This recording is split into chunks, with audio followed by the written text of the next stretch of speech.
Olá, queridos irmãos e amigos, aqui estamos uma vez mais ao vosso encontro para nos deliciarmos juntos com uma nova lição, com um novo estudo neste maravilhoso livro dos Salmos.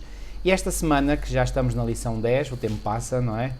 Nós iremos ver 5 salmos muito importantes, são chamados os salmos históricos, porque retratam, portanto, na perspectiva do salmista, acontecimentos que já tinham ocorrido no passado.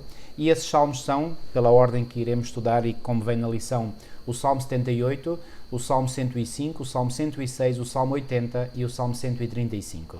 Através do estudo destes salmos históricos, nós podemos ver duas coisas. Primeiro, a grande fidelidade e o grande amor de Deus para com o seu povo. Segundo, podemos ver também, em alguns salmos, retratada as várias quedas, as quedas sucessivas do povo de Deus ao longo da sua história. Mas apesar dessas quedas, quando o povo se arrependia, pois bem, Deus os renovava novamente. Deus renovava as condições da aliança e do concerto com o seu povo. E isto, irmãos, tem lições espetaculares para nós hoje como povo de Deus. Para nós individualmente, mas também para nós como povo de Deus.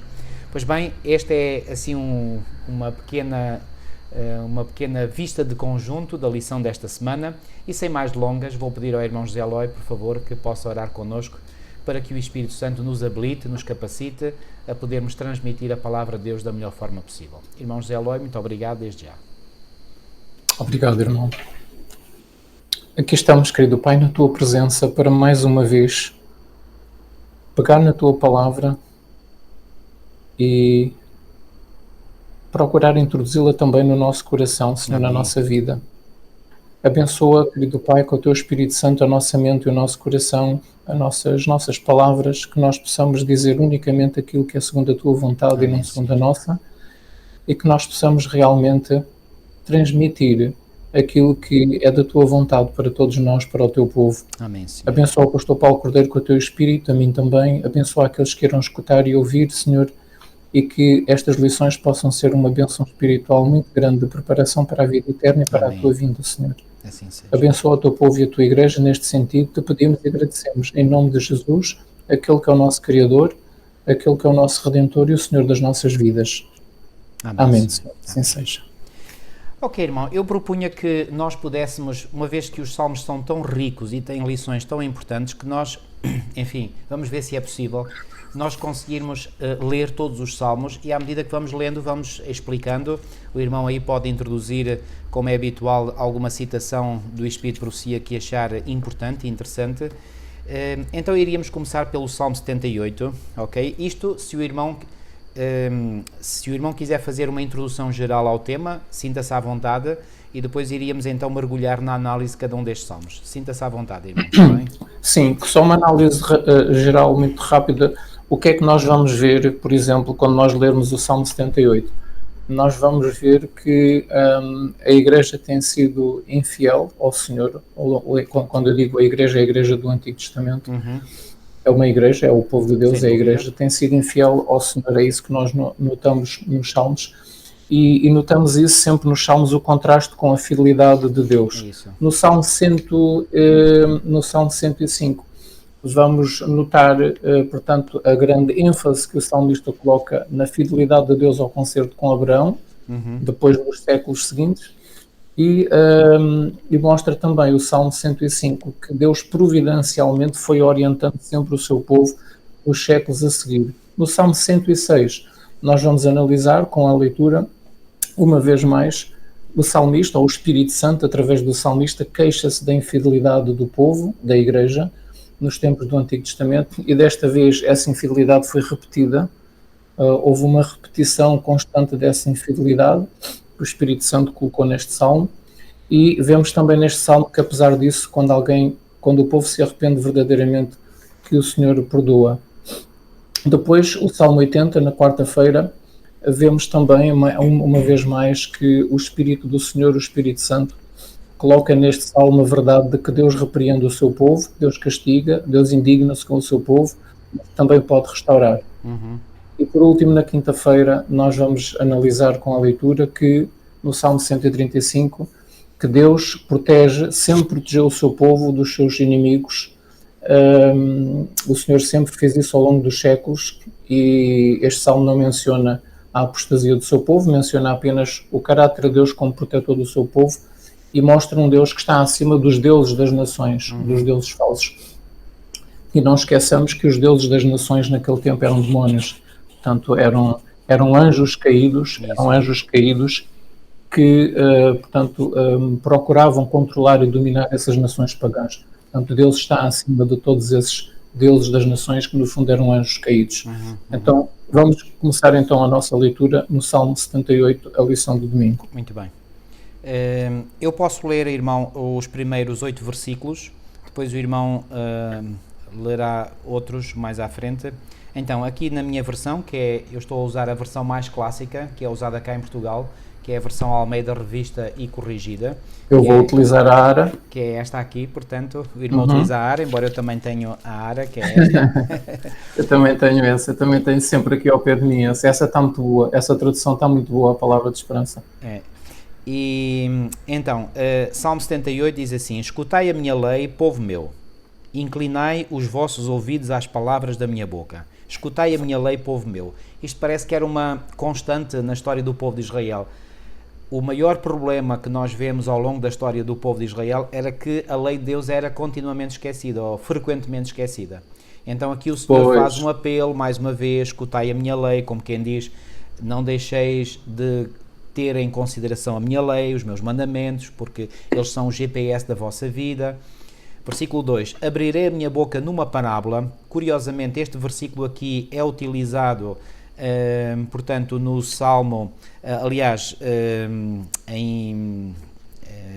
portanto... É citado pelos escritores do Novo Testamento como cumprindo-se na vida de Jesus o ensino que ele fez por parábolas. Exatamente, portanto, em Mateus, no capítulo 13, e podemos já fazer aqui uma intercalagem, e dizer, portanto, que Jesus, quando fez referência, portanto, às parábolas, e esse texto está em Mateus no capítulo 13, e nos versículos 34 e 35 diz assim: tudo isto disse Deus por parábolas à multidão, e nada lhes falava sem parábolas, para que se cumprisse o que fora dito pelo profeta, que disse: abrirei em parábolas a minha boca, publicarei coisas ocultas desde a fundação do mundo. E aqui na minha versão ARA há uma nota de pé de página para este texto de Mateus 13, 34 e 35, e essa nota de pé de página aponta precisamente para o Salmo 78, 2, que é o texto que li há pouco. E interessante que aqui Jesus chama, portanto, ao autor deste Salmo, do Salmo 78, chama-lhe profeta, não é? Aliás, não é Jesus ele próprio, portanto, é o autor, portanto, neste caso Mateus, peço desculpa. Portanto, o autor do livro de Salmos é considerado, portanto, um profeta. O que mostra que quando Jesus, por exemplo, no dia da sua ressurreição, e já analisámos este texto no passado, diz: para que de mim fosse escrito tudo o que consta em Moisés, nos Salmos e nos profetas. Portanto, os Salmos, portanto, são escritos também de profetas. Então, eu vou retomar a leitura no Salmo 78, 3, diz assim: os quais temos ouvido e sabido, e nossos pais nulos têm contado. Não os encobriremos aos seus filhos, mostrando à geração futura os louvores do Senhor, assim como a sua força e as maravilhas que fez. Este é um princípio que nunca deveria ser esquecido entre o povo de Deus. É a transmissão do testemunho de geração em geração. Aqui no versículo 3, portanto, o salmista está a dizer: os quais temos ouvido e sabido, e nossos pais nulos têm contado. Então, como é que a geração à qual o salmista pertence sabe das coisas que aconteceram no passado? Porque os nossos pais nulos têm contado. E nossos pais entendem-se por não apenas os pais diretos, mas os ascendentes, ou seja, as gerações que estão para trás. Os antepassados, exatamente. No versículo 4, ele aqui diz, portanto, que também temos a responsabilidade e não iremos encobrir aos filhos, à geração futura, os louvores do Senhor, assim como a sua força e as maravilhas que fez. Faço aqui um pequenino parênteses para dizer: será que nós hoje estamos verdadeiramente a saber transmitir à nova geração, às novas gerações, todo este potencial, toda esta herança espiritual que nós temos recebido dos nossos antepassados?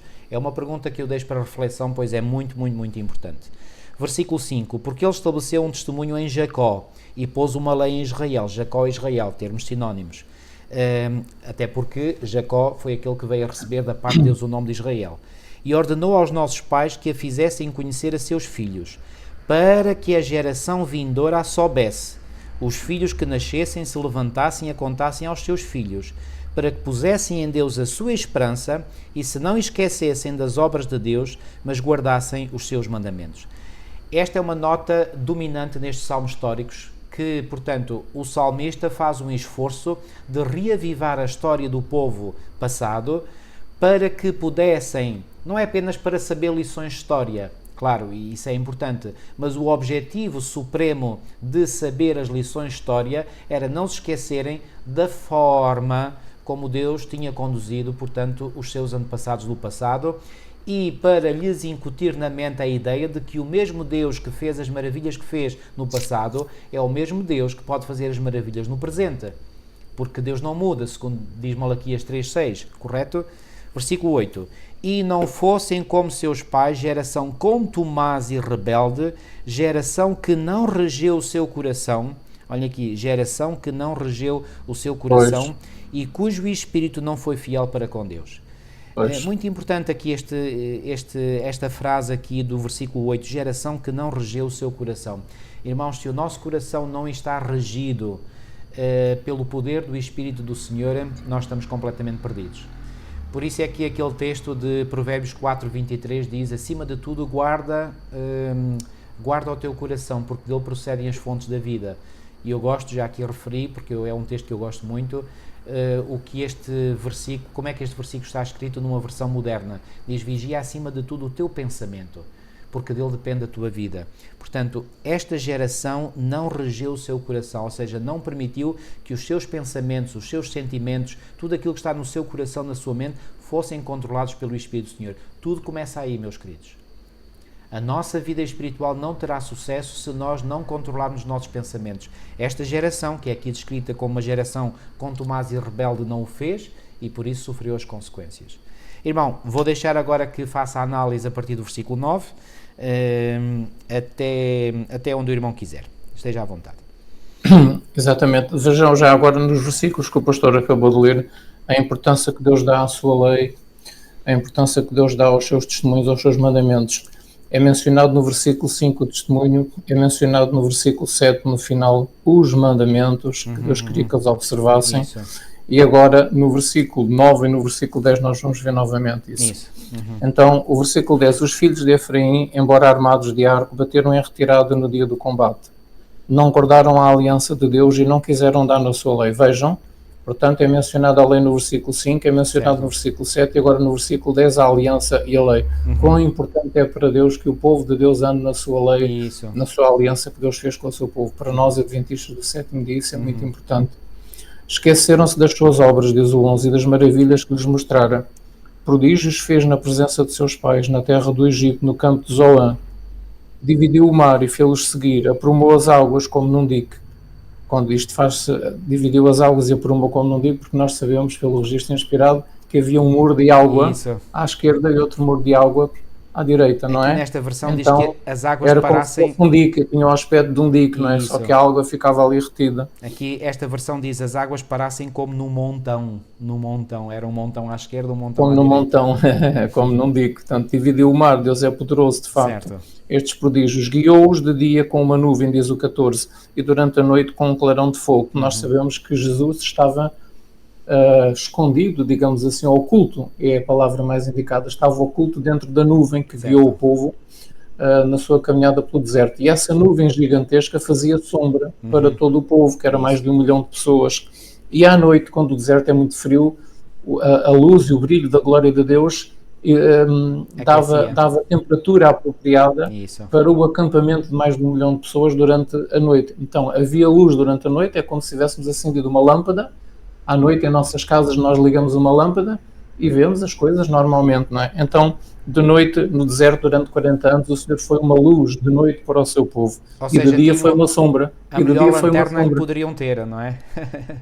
Aquilo era um holofote gigantesco que eles tinham para... Exatamente. E uma sombra gigantesca durante o dia. Uma sombra gigantesca durante o dia. E uma sombra gigantesca. Só assim é possível sobreviver durante tantos anos no deserto, não é? Aliás, os seus inimigos com certeza que estavam convencidos que eles não iriam sobreviver. Não iriam sobreviver, porque o deserto realmente, e creio que a maior parte dos irmãos sabe, tem aquilo que é chamado uma grande amplitude térmica. O que é que isto quer dizer? Durante o dia as temperaturas são muito elevadas, muito quentes, quase insuportáveis, e de noite é exatamente o contrário, as temperaturas são muito frias, ou seja, as temperaturas são extremadas, passam de temperaturas muito quentes a temperaturas muito frias. Então a nuvem servia para temperar a temperatura durante o dia e o fogo à noite para aquecer as temperaturas extremadas frias. Okay. Isso mesmo. Portanto, vejam como Deus foi bom para o povo durante 40 anos. Começando no Egito com os milagres, com as pragas, depois a travessia no deserto até chegarem em Canaã. No versículo 15, no deserto fendeu rochas e lhes deu beber abundantemente como de abismos. É interessante, nós muitas vezes imaginamos, quando lemos aqueles relatos de que Deus fendeu a rocha e saiu água para o povo beber, porque o povo precisava de água, claro, todos os dias, e tinha sede, que nós às vezes imaginamos que aquilo era um cursozinho de água, pronto, pequeno, e que o povo ia lá, enchia as suas vasilhas, mas não. Se nós lermos aqui o versículo, 16. Diz que fez sair, diz que da pedra fez brotar torrentes e fez manar água como rios. Isso. Ou seja, a água era tão abundante, tinha mesmo que ser assim muito abundante para poder servir a mais de 1 milhão de pessoas, não é? O irmão está a ser muito moderado na conta quando diz 1 milhão, porque o texto em... Mais de 1 milhão, mais de 1 milhão. Eram 600 mil homens, mais 600 mil mulheres. 600 mil recenseados, mais uma esposa, mais um filho, pelo menos um filho, era 600 vezes 3. Mas os casais de então não tinham só um filho, tinham às dúzias. Portanto, no mínimo 1.800.000 pessoas, no mínimo. No mínimo. Eu creio pessoalmente que seria uma população de 3 a 4 milhões. Pois. Portanto, assim por alto. Portanto, com os filhos, com as crianças, claro.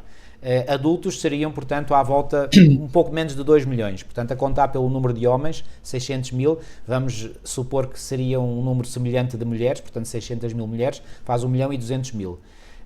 Depois, os filhos, se for um filho por casal, portanto dá 1.800.000, mas era seguramente mais. No mínimo, não é? Era no mínimo. Portanto, podemos dizer que era à vontade, portanto, 3 a 4 milhões de pessoas. Portanto, isto era uma população enorme, não é?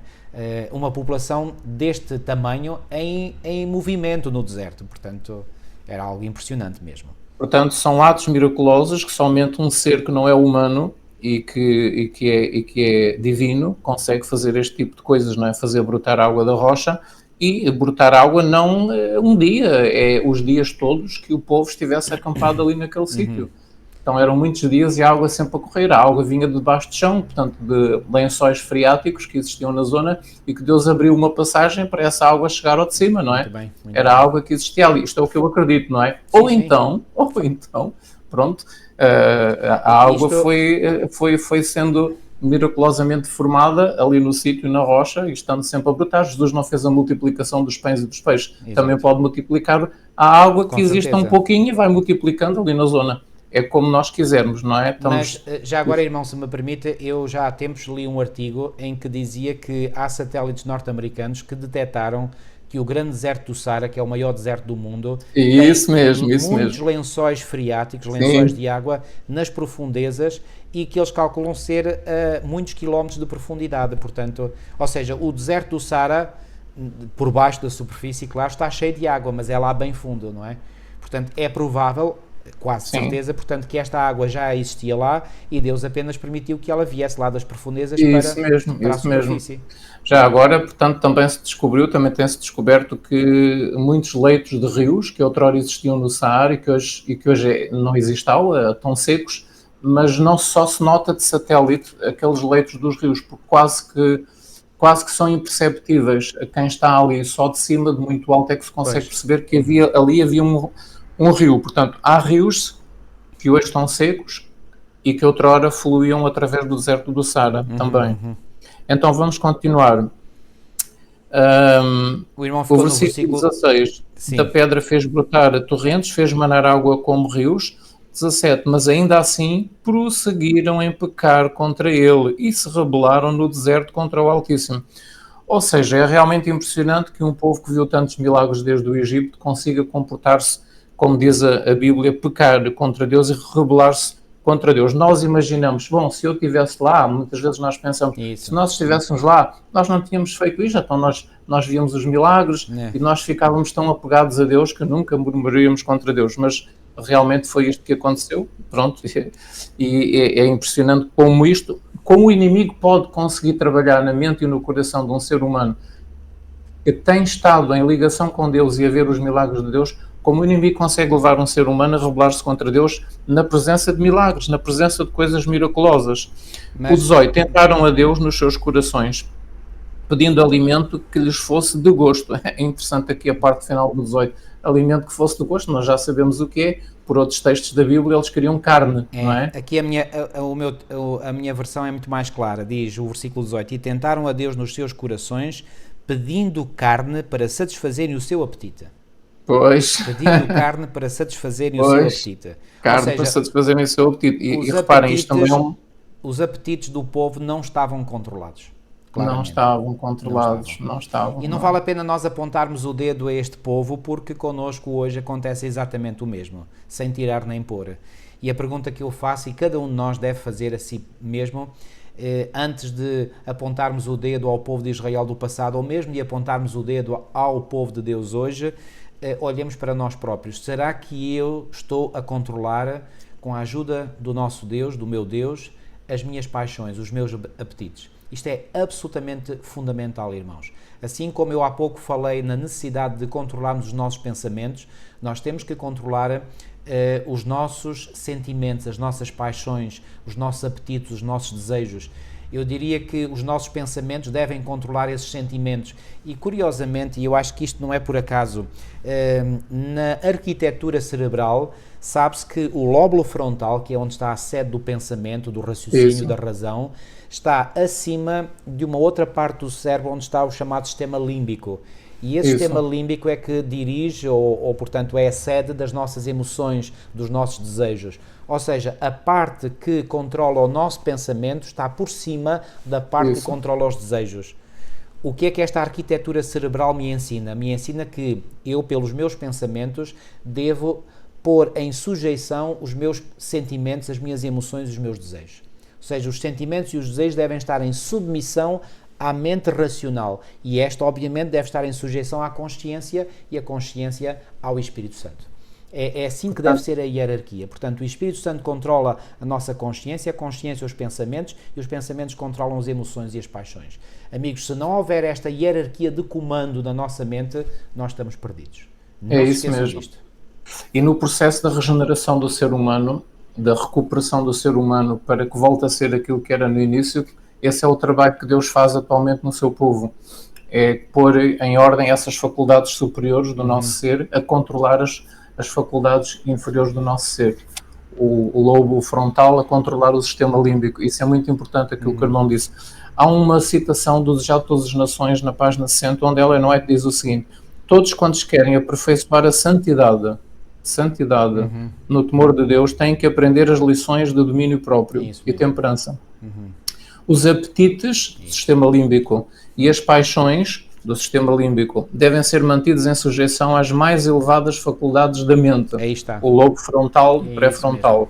Esta autodisciplina é essencial. A autodisciplina é essencial àquela resistência mental e visão espiritual que nos habilitarão para compreender e praticar as verdades sagradas da palavra de Deus. Então, esta autodisciplina de pôr o lobo frontal, as nossas faculdades superiores da nossa mente, raciocínio, decisão, etc., vontade. Pormos isto acima destes desejos, destas paixões, o que é que vai fazer? Vai fazer resistência mental, vai aumentar a nossa resistência mental, vai aumentar a nossa visão espiritual, que nos habilitarão a compreender e a praticar as verdades da Bíblia. E, como diz o início do texto, irão aperfeiçoar a santidade sem a qual ninguém verá a Deus. Ora bem. Então, isto é extremamente importante. Sem dúvida.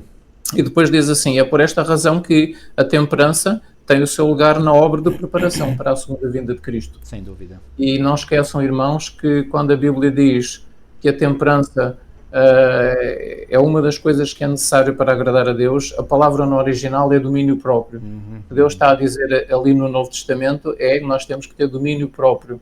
é essa temperança, é domínio próprio sobre as paixões e desejos do sistema límbico. Ou seja, a parte do lobo frontal tem que controlar e tem que dominar. Agora, isto realmente era um outro estudo, mas os irmãos com certeza que também têm ouvido e têm lido sobre o assunto.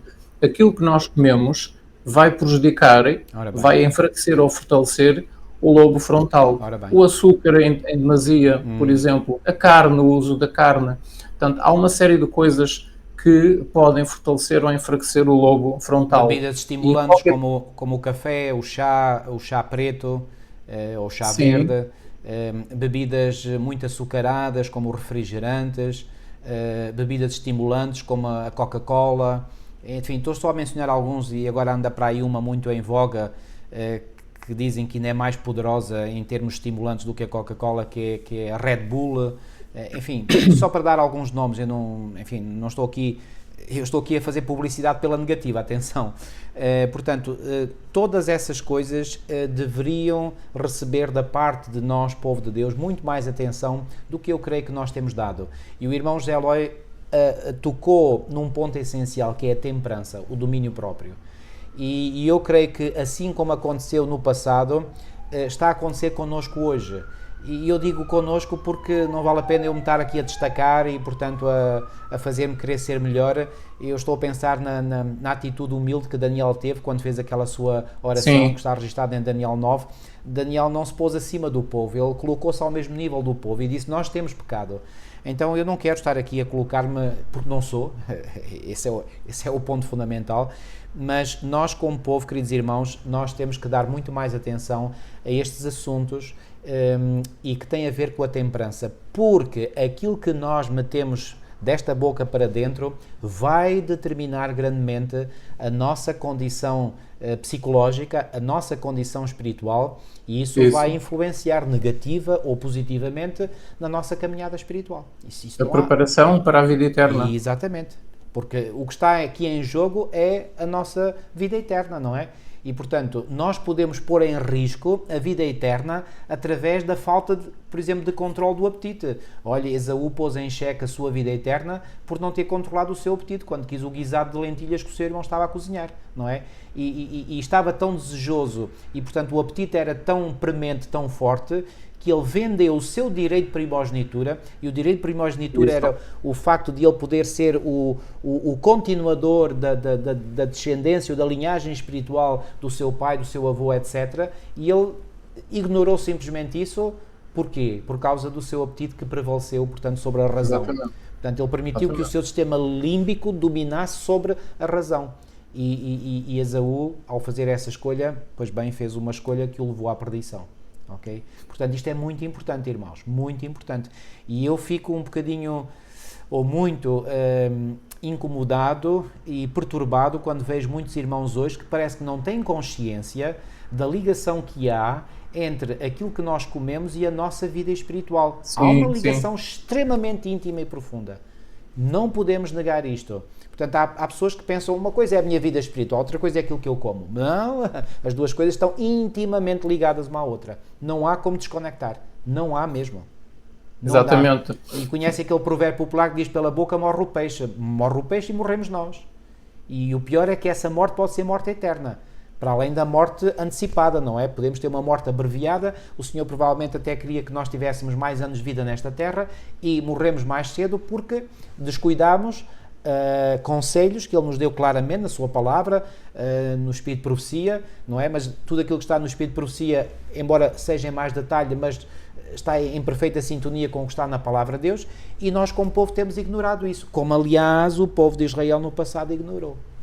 Exatamente. Não esqueçam, irmãos, não esqueçamos que nós, como povo adventista, temos uma mensagem direta da parte de Deus para nós com respeito à alimentação, com respeito àquilo que não devemos comer e com respeito à alimentação ideal. Deus recomenda ao povo adventista o regime vegetariano e recomenda ao povo adventista, pede ao povo adventista para seu bem espiritual e para fazer a vontade de Deus, nós devemos eliminar a carne da nossa alimentação.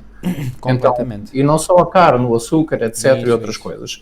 Não esqueçamos também, queridos irmãos, que o desejo de Deus, quando tirou o povo de Israel do Egito, era estabelecê-los em Canaã como um povo vegetariano. Isso. E uma vez que Deus não obriga ninguém e o povo não estava disposto a isso, Deus então permitiu que ficasse registado na Sagrada Escritura as instruções, perdão, as instruções que se encontram registadas em Levíticos no capítulo 11. Certo. No livro de Levítico, Ou seja, capítulo...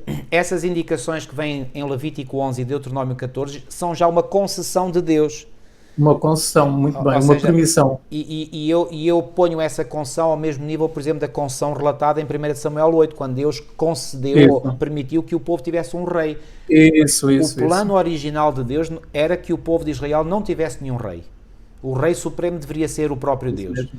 Mas como o povo foi rebelde e contumaz, como diz aqui, portanto, que eram, portanto, um povo, como diz aqui, portanto, onde é que foi?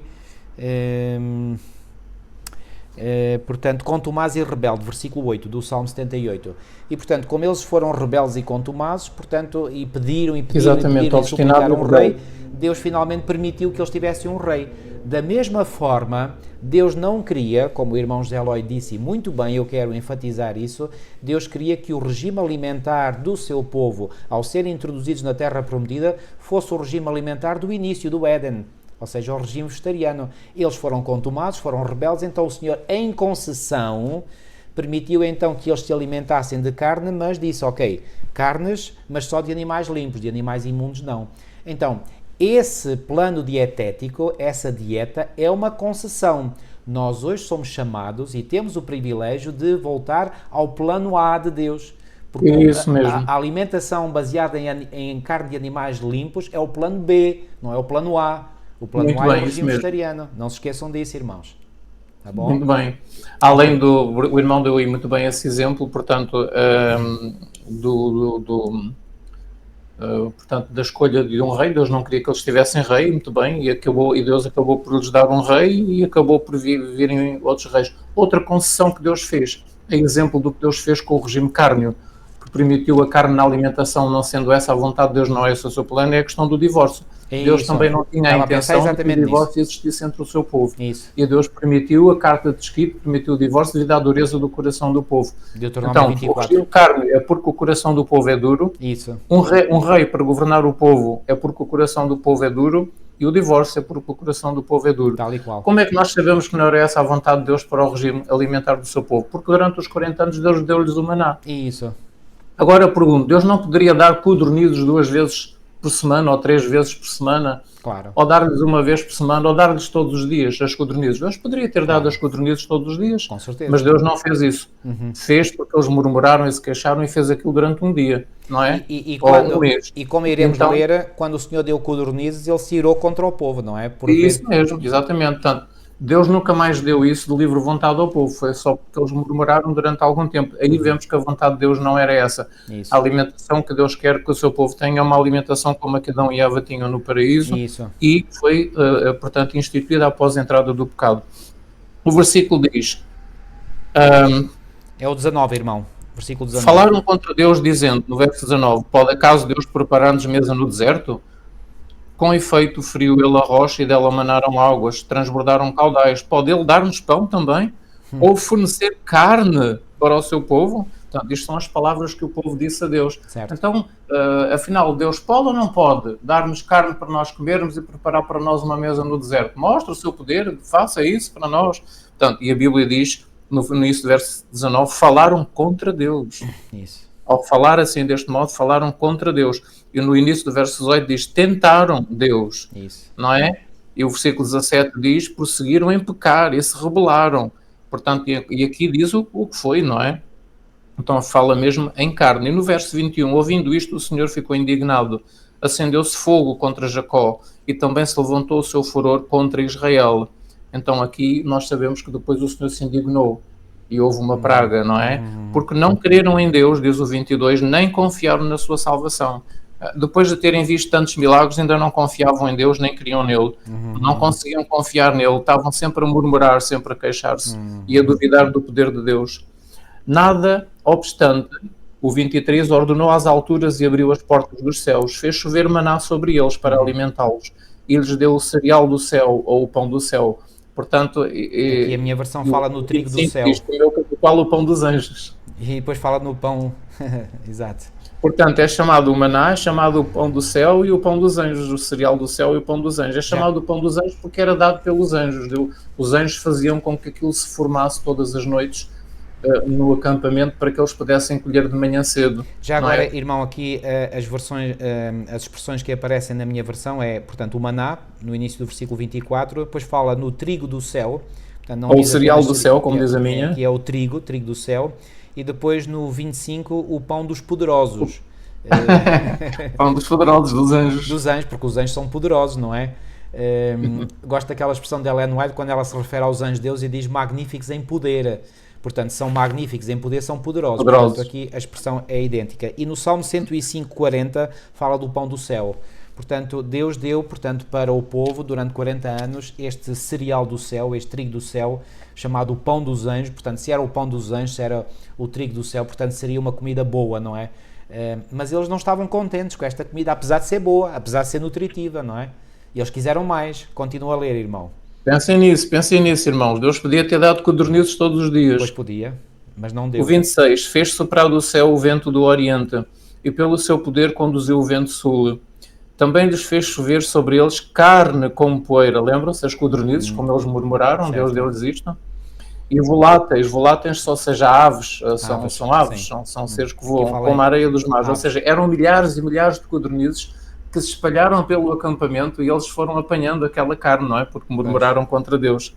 28. Fê-los cair no meio do arraial deles ao redor das suas tendas.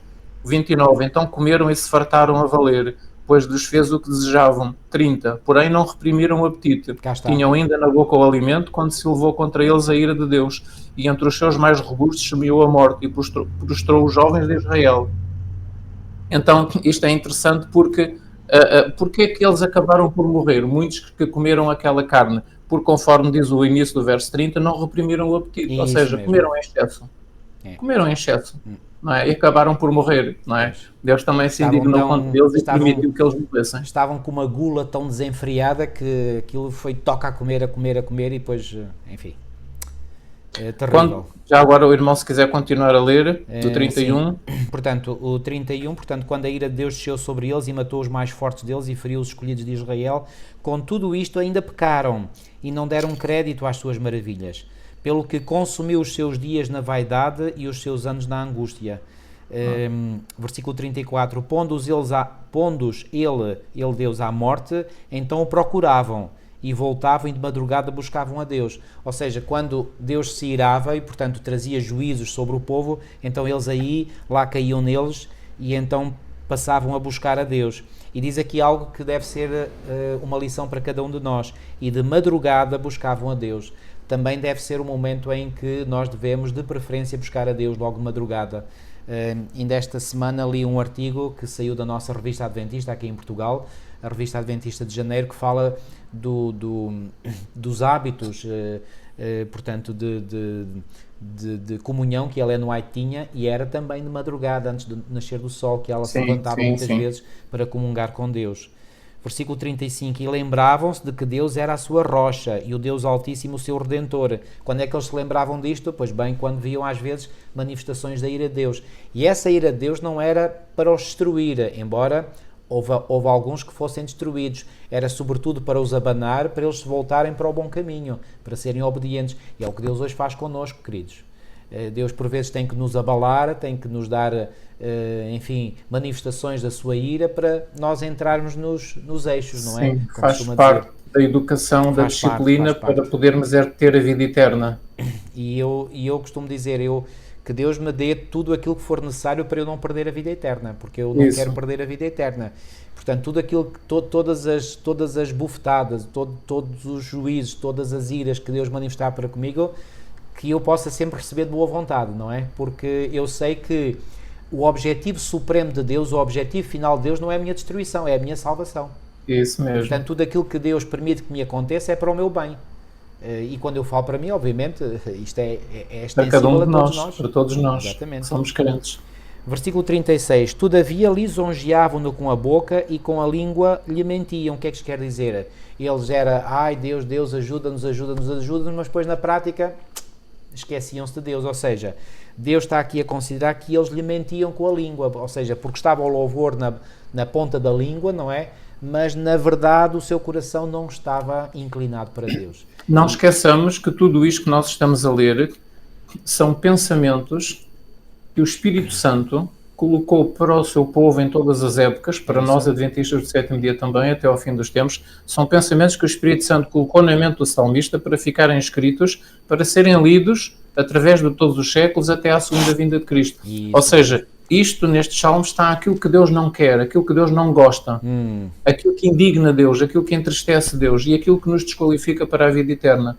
E aquilo que Deus gosta, aquilo que Deus quer. Por isso é que estes salmos devem ser lidos com muita atenção, porque mostra, nós vemos aqui, é o Espírito Santo a falar connosco e a mostrar-nos aquilo que está bem e aquilo que está mal. E o que nós não podemos fazer se quisermos ter a vida eterna. E já agora, irmão Eloy, se me permite, esta passagem não vem na lição desta semana, mas eu creio que ela encaixa-se aqui como uma luva, não é?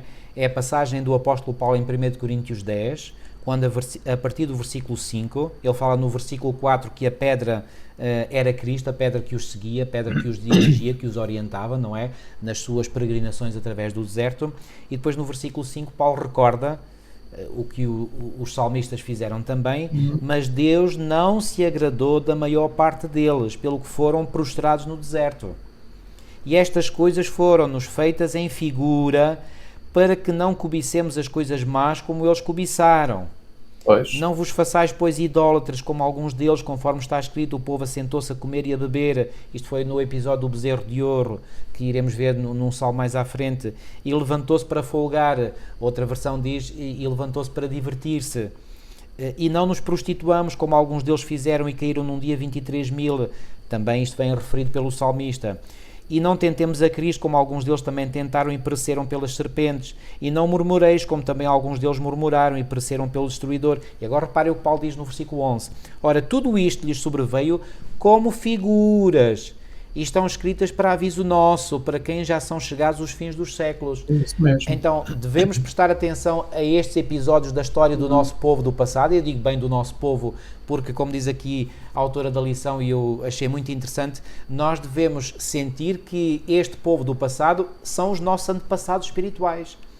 Aliás, aqui... Isso mesmo, correto. É a nossa herança histórica também. É a nossa herança, é o nosso povo. Porque nós somos filhos de Abraão, nós somos descendentes de Abraão. Pela fé, somos filhos de Abraão. Temos a mesma fé que Abraão tinha. Já agora, creio que é o momento apropriado para introduzirmos aqui um texto bíblico que faz parte da lição desta semana, que é Gálatas 3:29. E o que é que nos diz Gálatas 3:29? Diz que os verdadeiros descendentes de Abraão são aqueles que são de Cristo. Gálatas 3:29. E se sois de Cristo, então sois descendência de Abraão e herdeiros conforme a promessa. Muito bem. E por essa razão é que o apóstolo Paulo aqui em 1 Coríntios 10, nos textos que eu acabei de ler, diz logo no versículo 1: Ora, irmãos, não quero que ignoreis que nossos pais estiveram todos debaixo da nuvem, todos passaram pelo mar. Nossos pais? Então, mas ele não está a dirigir esta carta aos coríntios, que eram gregos. O que é que os gregos tinham a ver com os judeus? Isso mesmo, isso. É no sentido espiritual que Paulo aqui aplica o termo pais. Okay? Isso mesmo, correto. Portanto, muito não bom. É no sentido genético, não é no sentido biológico. Porque os espiritual. gregos, que eram os coríntios, não tinham nada a ver com os judeus, estão a ver? Mas ele diz os nossos pais, meus pais, mas também vossos, coríntios. Estão a ver? Exatamente. Portanto, nós podemos apropriar-nos desta herança.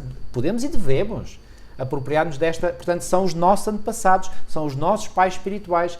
E dos nossos pais espirituais podemos e devemos aprender lições de grande importância. É o que Paulo diz, que estas coisas ficaram escritas para aviso nosso, para quem já são chegados os fins dos séculos. Então estão a ver a importância desta lição, de nós recordarmos estes acontecimentos do passado, dos nossos ascendentes espirituais. Ok? Muito importante. Exatamente. Irmão, já agora, irmão, vou ler estas 4 linhas que está aqui na lição de sábado, onde diz assim: os salmos históricos ajudam-nos a ver a nossa vida como parte da história do povo de Deus. Isso. E a reivindicar este passado como nosso. Isso. Ao sermos adotados através de Cristo na família do histórico povo de Deus, a herança histórica do antigo povo de Deus é de facto o relato da nossa linhagem espiritual. Isso. A nossa Portanto, linhagem podemos espiritual. E devemos aprender com o seu passado, que também é o nosso. Isso. É isso. Tal e qual. Aqui, esta lição de sábado foi direto ao ponto. Muito, muito importante este ponto. Vamos continuar então a ler, portanto, aqui no Salmo 78, versículo 37, falta o 37. Porque o seu coração não era reto para com ele, nem foram fiéis ao seu concerto ou à sua aliança. Mas ele, versículo 38, agora aqui vem um alívio, um suspiro. Mas ele que é misericordioso, perdoou a sua iniquidade e não os destruiu. Antes, muitas vezes, desviou deles a sua cólera e não deixou despertar toda a sua ira. Porque se lembrou de que eram carne, um vento que passa e não volta. É o que todos nós somos, queridos. É o que todos nós somos. Quantas vezes o provocaram no deserto e o ofenderam na solidão.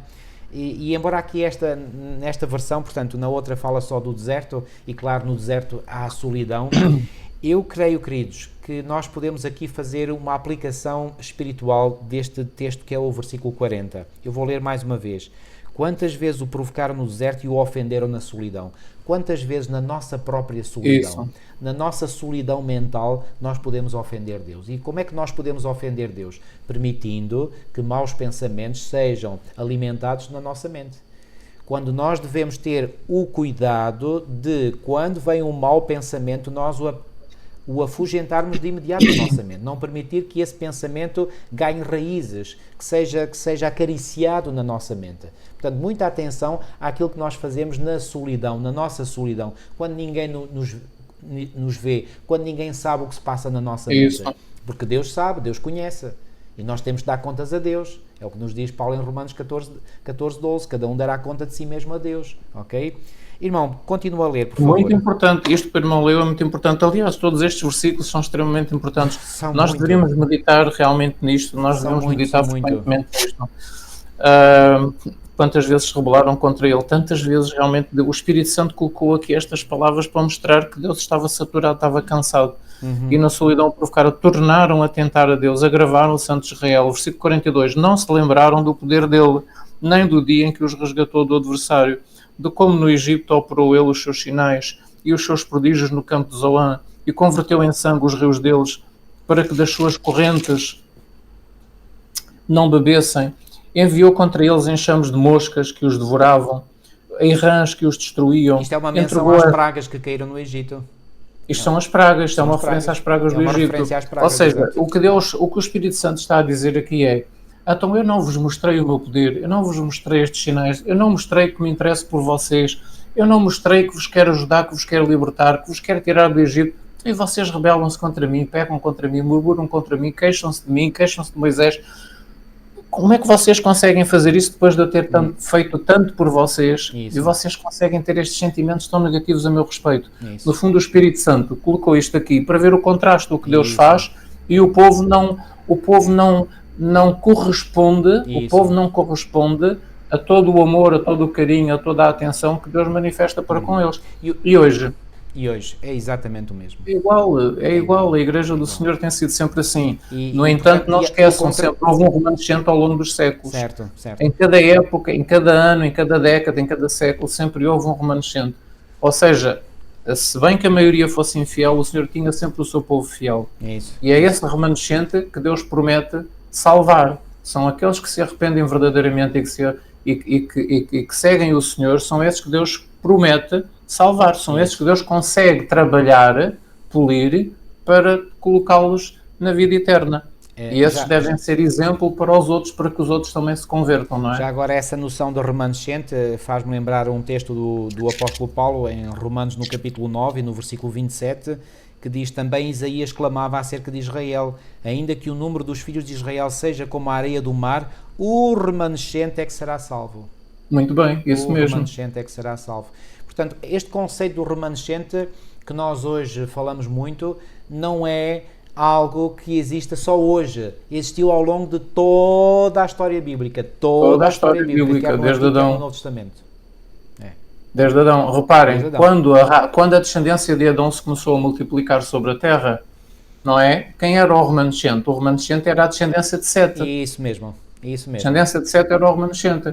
Porque a descendência de Caim tornou-se ímpia, logo. Exatamente. Portanto, onde é que nós estamos? Em que versículo estamos? Estamos no 45. Portanto, enviou contra eles enxames de moscas que os devorassem e rãs que os destruíssem, entregou às larvas as suas colheitas e aos gafanhotos o fruto do seu trabalho, com chuvas de pedra lhes destruiu as vinhas e os seus sicômoros, com geada, Portanto, isto descreve realmente o que aconteceu durante as pragas do Egito, não é? Certo.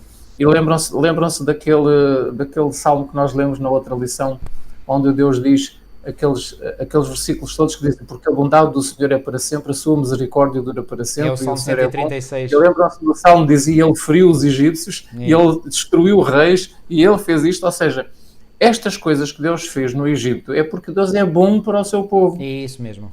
É a bondade de Deus para o seu povo, destruir os seus inimigos. Exatamente, destruir os inimigos. Destruir os seus inimigos. É. O 48, entregou à Saraiva o gado deles e aos raios os seus rebanhos. Ou seja, nós aqui ficamos a saber neste versículo 48 que não foi só a Saraiva, foi Saraiva e raios. E raios. Aqui eram as duas coisas, a praga do Egito. Esta versão fala em coriscos,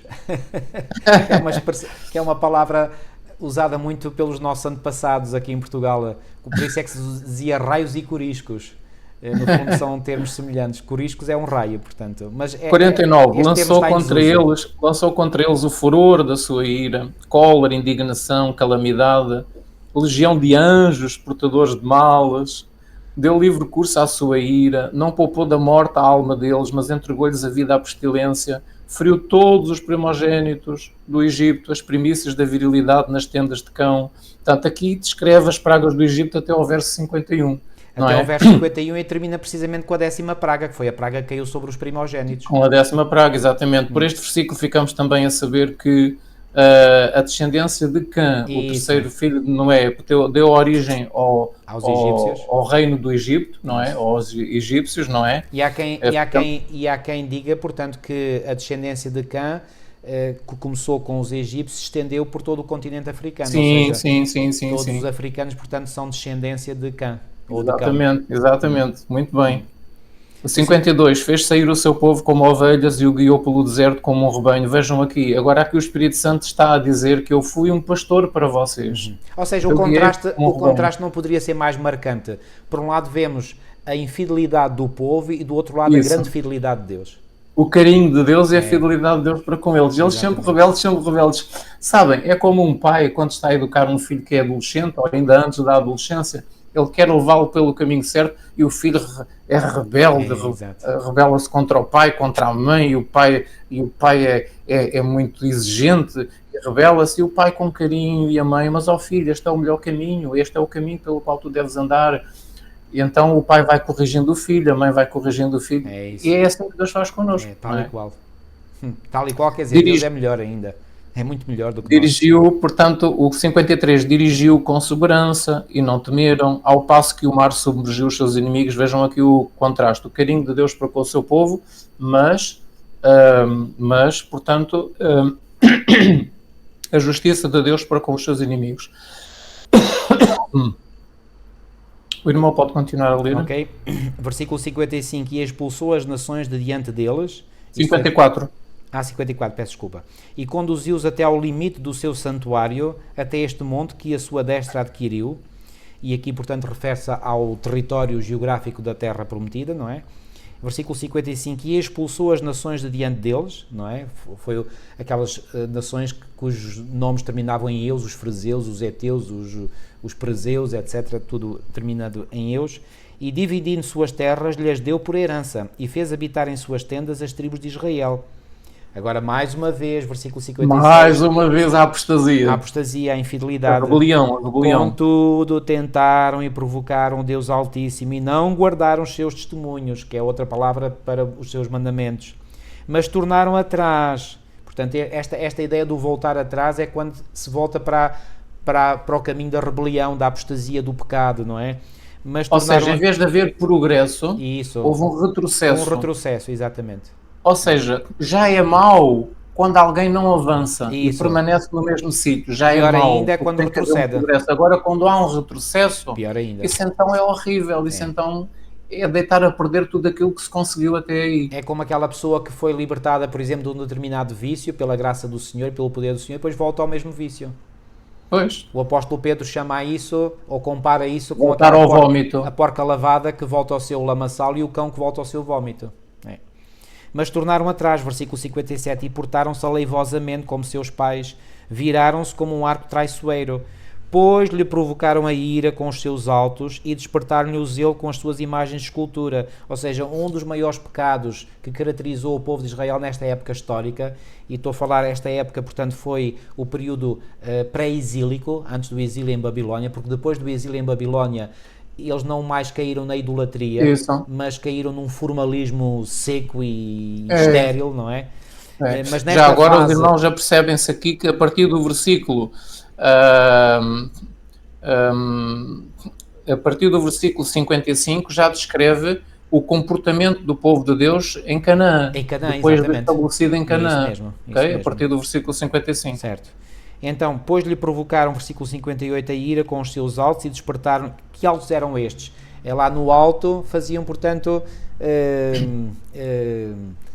altares para os altos eram locais na natureza paradisíacos, que eram colinas muito belas, muito bonitas, com árvores frondosas, e eram chamados os altos. Locais em locais de idolatria. Onde eles erigiam os ídolos, colocavam lá os ídolos, as imagens de escultura, não é? E onde ofereciam os seus sacrifícios a esses deuses. Eram os altos. Eram locais muito agradáveis, eles iam para ali, em vez de adorarem a Deus, ofereciam aos demónios, não é? Porque os deuses eram demónios, não esqueçam isso. É verdade. Nós podemos ver, por exemplo, ao longo da história da Igreja Cristã, que quantos altos não foram também construídos, e hoje nós podemos ver em locais altos, não é, da natureza, santuários, capelas, igrejas que infelizmente são dedicados também à idolatria, não é? Pois bem, nada de novo debaixo do sol, como nós podemos ver. Continuando, portanto, nós ficamos no versículo 58. Versículo 59. Deus ouviu isto e se indignou, e sobremodo aborreceu a Israel, pelo que desamparou o tabernáculo em Silo, a tenda que estabelecera como sua morada entre os homens. Isto foi antes da construção do templo em Jerusalém, pelo rei Salomão. Isso. E deu a sua força ao cativeiro e a sua glória à mão do inimigo, e entregou o seu povo à espada, e encolerizou-se contra a sua herança. Aos seus mancebos consumiu-os o fogo, e as suas donzelas não tiveram festa nupcial, que é algo que as donzelas sempre sonham, não é? Com a sua festa nupcial, a sua festa de casamento. Pois bem, aqui o Senhor fez com que elas não tivessem festa nupcial, portanto as donzelas, e os mancebos foram consumidos. Versículo 64, os seus sacerdotes caíram à espada e suas viúvas não se lamentaram, ou seja, não choraram, portanto, os seus maridos. Versículo 65, agora vem mais uma vez... para esclarecer aqui os irmãos, para compreenderem melhor, conseguirem perceber bem estes salmos, portanto, como já dissemos, a partir do verso 55 é o comportamento do povo de Deus em Canaã, agora a partir do verso 65 já é o tempo de Davi. Aqui já estamos no tempo exatamente, de Davi, muito bem, 65. É isso mesmo, irmão, e aliás a lição de domingo faz referência a isso. E agora, no 65 diz, então o Senhor despertou como de um sono, como um valente a quem vinho excitasse, e feriu os seus adversários que fugiram e pô-los em perpétuo desprezo. E isto aqui já é pela ação de Davi, porque Davi foi um guerreiro, como já disse... O tal músico guerreiro. O tal músico guerreiro, exatamente, sensível, mas forte para destruir. E já agora, eu quero aqui enfatizar uma noção que o irmão há bocadinho disse muito bem. Quando Deus, seja diretamente, seja através de alguém, exerce violência para com pessoas, essas pessoas são aquelas que se tornaram uma ameaça à vida do povo de Deus. E, portanto, essas pessoas, quando se tornam uma ameaça à vida do povo de Deus, devem ser destruídas. E por isso é que Deus destruiu povos, porque esses povos seriam uma ameaça para o seu povo.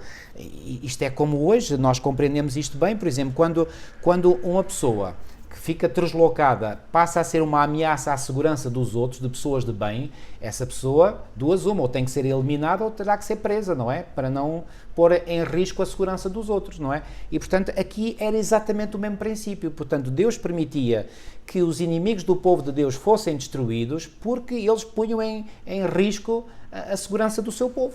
Tão simples quanto isto, portanto... Exatamente. E punham em risco o cumprimento dos planos de Deus para a salvação do mundo inteiro. Exatamente. E o povo de Deus é normalmente pessoas de bem, não é? Quando vivem de acordo Por isso é que Deus permite, quando o povo de Deus deixa de ser o povo de bem e passa a ser o povo de mal também, não é? Então eles próprios também são sujeitos a juízos, ok? Portanto, o princípio é sempre o mesmo. Portanto, a pessoa que não é de bem tem que sofrer o juízo de Deus, a menos que se arrependa. Este é um princípio que atravessa todas as Sagradas Escrituras. E, portanto, o modus operandi de Deus no passado continua a ser o modus operandi de Deus hoje, porque Deus não muda. E, portanto, quando nós vemos hoje que certas pessoas, certos indivíduos, certas comunidades, certos povos agem mal, Deus permite que juízos caiam sobre essa pessoa, ou essas comunidades, ou esses povos. Sim. Okay? É o mesmo princípio. Portanto, e não esqueçam, se nós lermos a Bíblia atentamente, o último livro da Bíblia diz que Deus trará sobre o nosso mundo os juízos finais. Isso. E esses juízos finais são sobre quem? Sobre os ímpios. Exatamente, as 7 últimas pragas, aquilo que a Bíblia descreve como as 7 últimas pragas no capítulo 16 do livro de Apocalipse, são os juízos finais de Deus sobre os habitantes deste mundo. Exatamente. E nesses habitantes deste mundo estão incluídos nações, governantes, presidentes, primeiros-ministros, estão incluídos homens poderosos e estão incluídos as pessoas simples também, que decidiram, que optaram por se opor a Deus, por não fazer a vontade de Deus, fazer guerra ao seu povo, colaborar com o decreto para matar o seu povo. Portanto, são pessoas que se vão colocar ao lado da verdade, do erro, contra a verdade e contra o povo de Deus, e sobre os quais, portanto, Deus fará então cair os juízos finais sobre este mundo. Ou seja, ao longo dos séculos houve juízo da parte de Deus, como o irmão disse muito bem, mas no final vai ser um juízo último e final, e abarcará a Terra toda, abarcará o planeta todo. Exatamente. Ou seja, a única diferença dos juízos finais em relação aos juízos que precederam nos outros momentos da história... É que não tem mistura de misericórdia. Não tem mistura de misericórdia e será universal. Portanto, e universal, exatamente. À escala global, à escala universal. Portanto, nunca teve uma dimensão tão grande como a que terá no isso tempo mesmo, do fim. Isso mesmo. Mas antes que o Senhor faça cair os seus juízos finais sobre os ímpios, não é? Ocorrerá um processo de separação, ou seja, Deus retirará o seu povo do meio desses ímpios. Daí aquele chamado que vem em Apocalipse 18:4, sai dela, povo meu, para que não sejas cúmplices das suas pragas. Ou seja, Deus faz um apelo para que aqueles que são sinceros, sensíveis, saiam do meio dos outros. Isso. Porquê? Porque o Senhor quer fazer cair os seus juízos sobre esses ímpios, mas não quer atingir com esses juízos o povo de Deus. Então faz um apelo para que o povo de Deus saia. Exatamente. E por outro lado, Deus vai exercer novamente a sua misericórdia, o seu amor para com os habitantes deste planeta, advertindo o mundo inteiro contra as coisas erradas que irão ser feitas e que eles irão fazer, e Deus pedindo a eles que se arrependam, que não façam isso, não sigam esse caminho, porque senão Deus não vai ficar satisfeito com isso. Então é aquilo que nós intitulamos como a mensagem do terceiro anjo, não é? Isso. A mensagem do terceiro anjo, junto com a mensagem do segundo anjo, junto com a mensagem do primeiro anjo, de Apocalipse 14, é isso que nós chamamos o alto clamor, a chuva serôdia, ou seja, Deus vai amar o mundo de tal modo que vai dar uma última oportunidade para que eles se arrependem e aceitem a verdade, para que não lhes aconteça estes males, estes males que Deus vai ter que trazer sobre o mundo. Então muitos se converterão, muitos aceitarão a verdade, passarão para o povo de Deus e ainda serão salvos nesta última advertência final. Mas Deus não faz nada sem realmente advertir primeiro os habitantes do mundo. Vejam o caso de Noé. Deus não destruiu o mundo por um dilúvio sem primeiro advertir o mundo durante 120 anos através de Noé. Ou seja, o alto clamor naquele tempo durou 120 anos. Exatamente. O alto clamor durou 120 anos. Já agora, irmão, se me permite, hoje está cada vez mais, e as pessoas começam a tomar consciência e há uma expressão em inglês que é cultura woke. Woke é W-O-K-E, portanto é um termo em inglês. Woke quer dizer despertar, portanto a cultura do despertamento, não é? Supostamente, não é? E essa cultura woke nada mais é do que marxismo cultural, não é? Ou seja, ideias do Karl Marx, não é? Que deu origem ao comunismo, ao socialismo, etc. E esta cultura está cada vez mais difundida no mundo. E uma coisa que eu já me apercebi é o seguinte: a mentalidade, ou melhor, a ideologia marxista ou esquerdista é uma contrafação da verdade bíblica. Em que aspectos? No seguinte aspecto, a palavra de Deus tem uma norma, uma bitola, um parâmetro, e através dessa bitola faz a separação das águas entre dois grupos, os que obedecem a Deus e aos seus mandamentos e os que não obedecem a Ele. Este é o parâmetro. Ou seja, Deus olha para as pessoas e vê dois grupos apenas, os que lhe são obedientes e os que o não são. Pois bem, nessa mentalidade, e recordo aqui que Karl Marx era de origem judaica, portanto ele certamente conhecia a palavra de Deus, assim como, por exemplo, Charles Darwin era de origem judaica, conhecia a palavra de Deus, que foi o fundador do evolucionismo. Sigmund Freud, o fundador da psicanálise, também era judeu. Portanto, todos estes grandes pensadores que influenciaram o século XIX e sobretudo o século XX, tinham conhecimento da palavra de Deus, e eles distorceram a palavra de Deus com uma falsificação, com uma contrafação. Então, na mentalidade marxista, a contrafação há também uma divisão entre bons e maus, mas os bons são, por exemplo, o proletariado, os operários, e os maus são os patrões. Os bons são os homossexuais, os maus são os heterossexuais. Os bons são as mulheres, os maus são os homens. Os bons são os negros, os maus são os brancos. Estão a ver? Eles fazem uma dicotomia também. Pois é. Mas a palavra de Deus não tem espaço para essa dicotomia. Na palavra de Deus só há uma dicotomia entre bons e maus segundo o padrão, e esse padrão é a lei de Deus, os 10 mandamentos, ponto final, parágrafo. Então Satanás procura, como ele põe de parte a lei de Deus, depois tenta inventar novos grupos de bons e de maus. Mas é segundo o critério dele. Segundo o critério dele, ok? Exatamente, exatamente. Terminando aqui o Salmo 78, irmão, portanto, diz aqui, então o Senhor despertou como de um sono, como um valente a quem vinha excitar-se, versículo 66, e feriu os seus adversários, que fugiram, e pô-los em perpétuo desprezo. Além disto, rejeitou a tenda de José, e não elegeu a tribo de Efraim, antes elegeu a tribo de Judá, como aliás já tinha dado a entender através de Jacó, antes da sua morte, quando ele abençoou os filhos e abençoou a Judá, ao seu filho Judá, não é? O cetro não se arredará de Judá, não é? O monte de Sião que ele amava, e edificou o seu santuário como aos lugares elevados, como a terra que fundou para sempre. Também elegeu a Davi seu servo, cá está, portanto está a falar de Davi. Estamos aqui a falar do santuário construído por Salomão. Exatamente, exatamente. Também elegeu a Davi seu servo e o tirou dos apriscos das ovelhas, de após as ovelhas pejadas o trouxe, para apacentar a Jacó seu povo e a Israel sua herança. Assim os apacentou segundo a integridade do seu coração e os guiou com a perícia das suas mãos.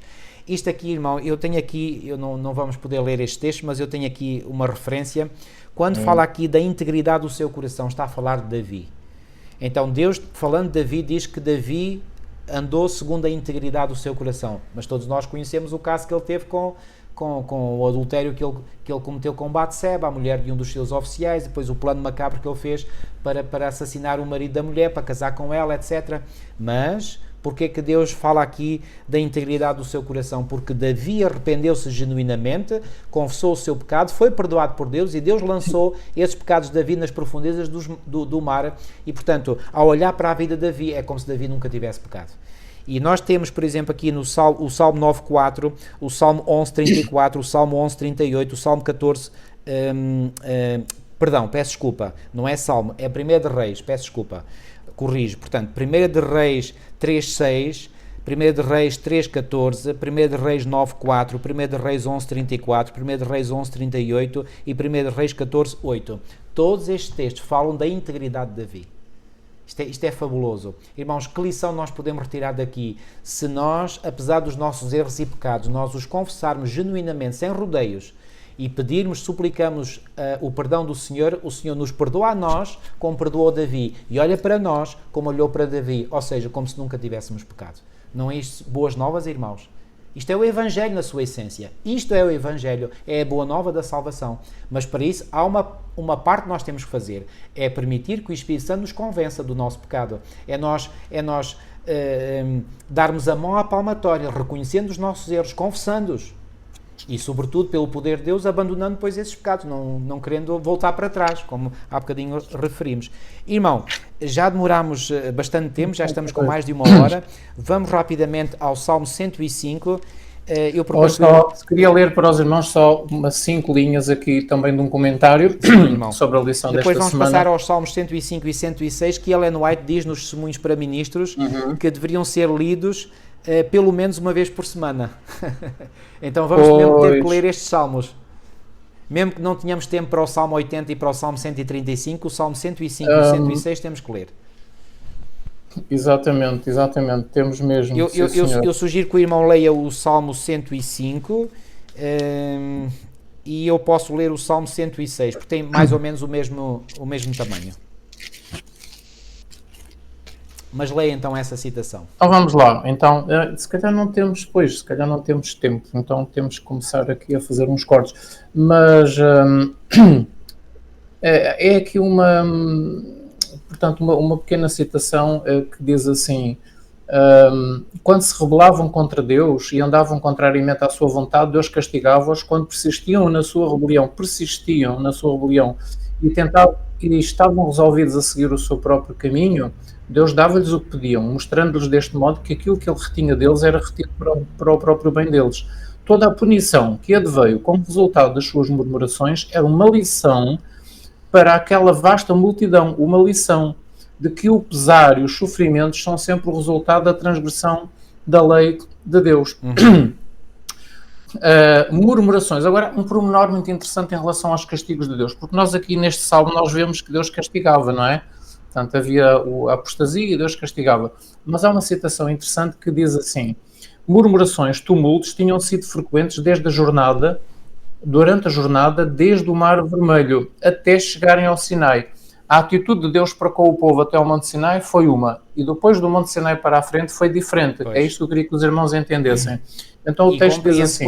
E compreende-se porquê, porque agora tinham claramente a lei diante deles, não eram mais... Ora bem, e o texto diz assim: mas compreendendo Deus, compreendendo a sua ignorância e a sua cegueira do povo, não é? Teve misericórdia e não castigou o seu pecado. Mas desde então, desde o Sinai, tinha-se-lhes revelado em Horebe. Tinham recebido grande luz, pois tinham sido testemunhas da majestade, do poder e da misericórdia de Deus. E a sua incredulidade e o seu descontentamento tornavam-nos mais culpados. Além disso, tinham assumido o compromisso de aceitar Jeová como seu rei e obedecer à sua autoridade. Agora, a partir do Monte Sinai, a sua murmuração era rebelião. Pois. E como tal, deviam receber um castigo imediato para que Israel fosse preservado da anarquia e da ruína. Qual era o plano de Deus ao castigar Israel quando eles se portavam mal? É preservar toda a nação da anarquia e da ruína. O fogo do Senhor ardeu entre eles e consumiu os que estavam na última parte do arraial. Os mais culpados dos queixosos foram mortos pelo relâmpago da nuvem. Patriarcas e Profetas, página 341. Vamos então ler o Salmo 105. Okay. Rendei graças ao Senhor, invocai o seu nome, fazei conhecidos entre os povos os seus feitos. Cantai-lhe salmos, narrai todas as suas maravilhas. Gloriai-vos no seu santo nome, alegre-se o coração dos que buscam o Senhor. Buscai o Senhor e o seu poder, buscai perpetuamente a sua presença. Lembrai-vos das maravilhas que fez, dos seus prodígios, dos juízos dos seus lábios. Vós, descendentes de Abraão, seu servo, vós, filhos de Jacó, seus escolhidos, ele é o Senhor, nosso Deus. Os seus juízos permeiam toda a terra. Portanto, aqui o Salmo 105 começa... Isto é uma descrição da fidelidade de Deus, não esqueçamos, não é? Bem, é uma descrição da fidelidade de Deus, mas ao mesmo tempo... Recorda portanto, aqui o concerto, a aliança que fez com Abraão. Exatamente, é fiel, Deus é fiel à aliança, ao concerto que fez com Abraão. E é isso que o Salmo 105 procura mostrar. Então diz no versículo 4, lembra-se perpetuamente da sua aliança. Cá está. Portanto, Deus fez uma aliança com o seu povo. Da palavra que empenhou para 1000 gerações. E da aliança que fez com Abraão, novamente a aliança. E do juramento que fez a Isaac, o qual confirmou a Jacó por decreto e a Israel por aliança perpétua. A aliança que Deus fez com o seu povo era no plano de Deus para ser uma aliança perpétua. E no fundo ainda é, porque no fundo, apesar de eles terem sido citados, os cristãos são a continuação espiritual do povo de Israel de antigamente. Isso mesmo. Então, de certo modo, todas as promessas e a aliança que Deus fez com o seu povo está-se a cumprir nos cristãos, mas não em todos os cristãos.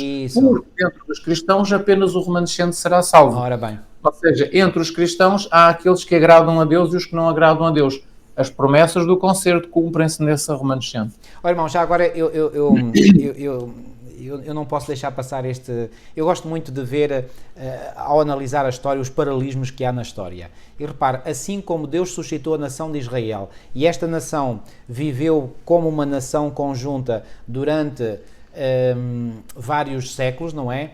E depois esta nação foi dividida, e foi dividida no Reino do Norte, com capital em Samaria, e o Reino do Sul, que a capital permaneceu em Jerusalém, como era a capital do Reino Unificado.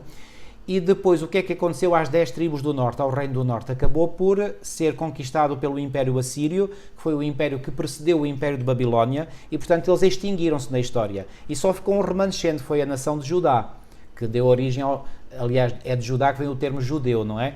Reparem, na dispensação cristã vai acontecer o mesmo, portanto há uma igreja, não é? Essa igreja entra em apostasia, e ao surgir, digamos, o protestantismo, esse protestantismo é como se fosse, digamos, reparem, a igreja cristã no seu conjunto é como se fosse Israel. O remanescente. E agora, o protestantismo é o Judá. Mas mesmo entre o Judá, foi levado cativo para a Babilónia e só veio um remanescente de Babilónia. E esse remanescente eu diria que é, portanto, o Adventismo, digamos, que é o remanescente do remanescente. Então, reparem, nós temos na dispensação cristã uma repetição dos mesmos acontecimentos que houve na dispensação judaica. Ou seja, não há nada de novo debaixo do sol. Nada de novo mesmo.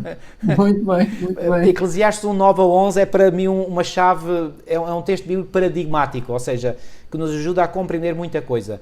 E, portanto, há este paralelismo, volto a dizer, Israel como nação entrou em apostasia, portanto, houve uma divisão, e dessa divisão, portanto, a maior parte do povo perde-se, não é? E só permanece um remanescente que é Judá. Mesmo assim, este Judá entra em apostasia, é levado cativo para a Babilónia e só um remanescente é que regressa. Ou seja, há aqui duas separações. A primeira separação do Israel todo em Judá e depois de Judá, um remanescente de Judá. No cristianismo temos a igreja cristã, que depois há um remanescente que sobrevive, que é o protestantismo, e depois desse protestantismo há outro remanescente que sobrevive, que é o adventismo. É perfeito o paralelismo. E dentro do adventismo, somente o remanescente será salvo. Também. Porque quando nós chegamos, esse Judá que regressou do exílio, quando chega ao tempo da primeira vinda de Cristo, só um remanescente desse Judá que regressou do exílio é que vai dar origem à igreja cristã, que é a continuidade do povo judeu, como o irmão disse muito bem. Ou seja, Israel espiritual sempre tem tido uma continuidade. Tem tido uma continuação, o Israel sempre. Espiritual, muito bem, é Deus isso mesmo. Deus nunca deixou, em nenhum momento da história, de ter um representante seus sobre a terra. Nunca houve. Isso. Sempre teve. E continua Exatamente. A ter.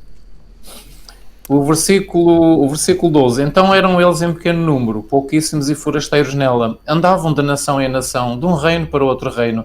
A ninguém permitiu que os oprimisse. Antes, por amor deles, repreendeu reis, dizendo, não toques nos meus ungidos, não maltrates os meus profetas. Fiz vir fome sobre a terra e cortou os meios de se obter pão. Diante deles enviou um homem, José, vendido como escravo. Os irmãos compreendem aqui estes acontecimentos do versículo 14 e 15, não é? Diante deles enviou um homem por causa da fome, José, vendido como escravo, cujos pés apertaram com grilhões e a quem puseram em ferros, até cumprir-se a profecia a respeito dele. Isto aqui mostra a entender como ele foi levado para o Egito, que lá no texto de Gênesis não diz, portanto ele foi levado com grilhões e com ferros, ou seja, foi mesmo como escravo para o Egito. E quando ele foi também para a prisão, por não querer ir para a cama com a mulher do seu senhor, não é? A convite dela, não é? Ele também ficou neste estado durante algum tempo. É verdade. Até cumprir-se a profecia a respeito dele e tê-lo provado a palavra do Senhor. O rei mandou soltá-lo, o potentado dos povos o pôs em liberdade, constituiu o senhor da sua casa, o mordomo de tudo o que possuía. Nós conhecemos aqui realmente como Deus foi conduzindo as coisas para que José estivesse no lugar certo, no tempo certo. Isso. Não é? Para a seu talento sujeitar os seus príncipes e aos seus anciãos ensinar a sabedoria. Irmão, sabe, o salmista aqui está a contar a história da perspectiva divina, ou seja, para mostrar Sim. como Deus é que esteve sempre no controle de todos os acontecimentos. Isso mesmo, da perspectiva divina, exatamente.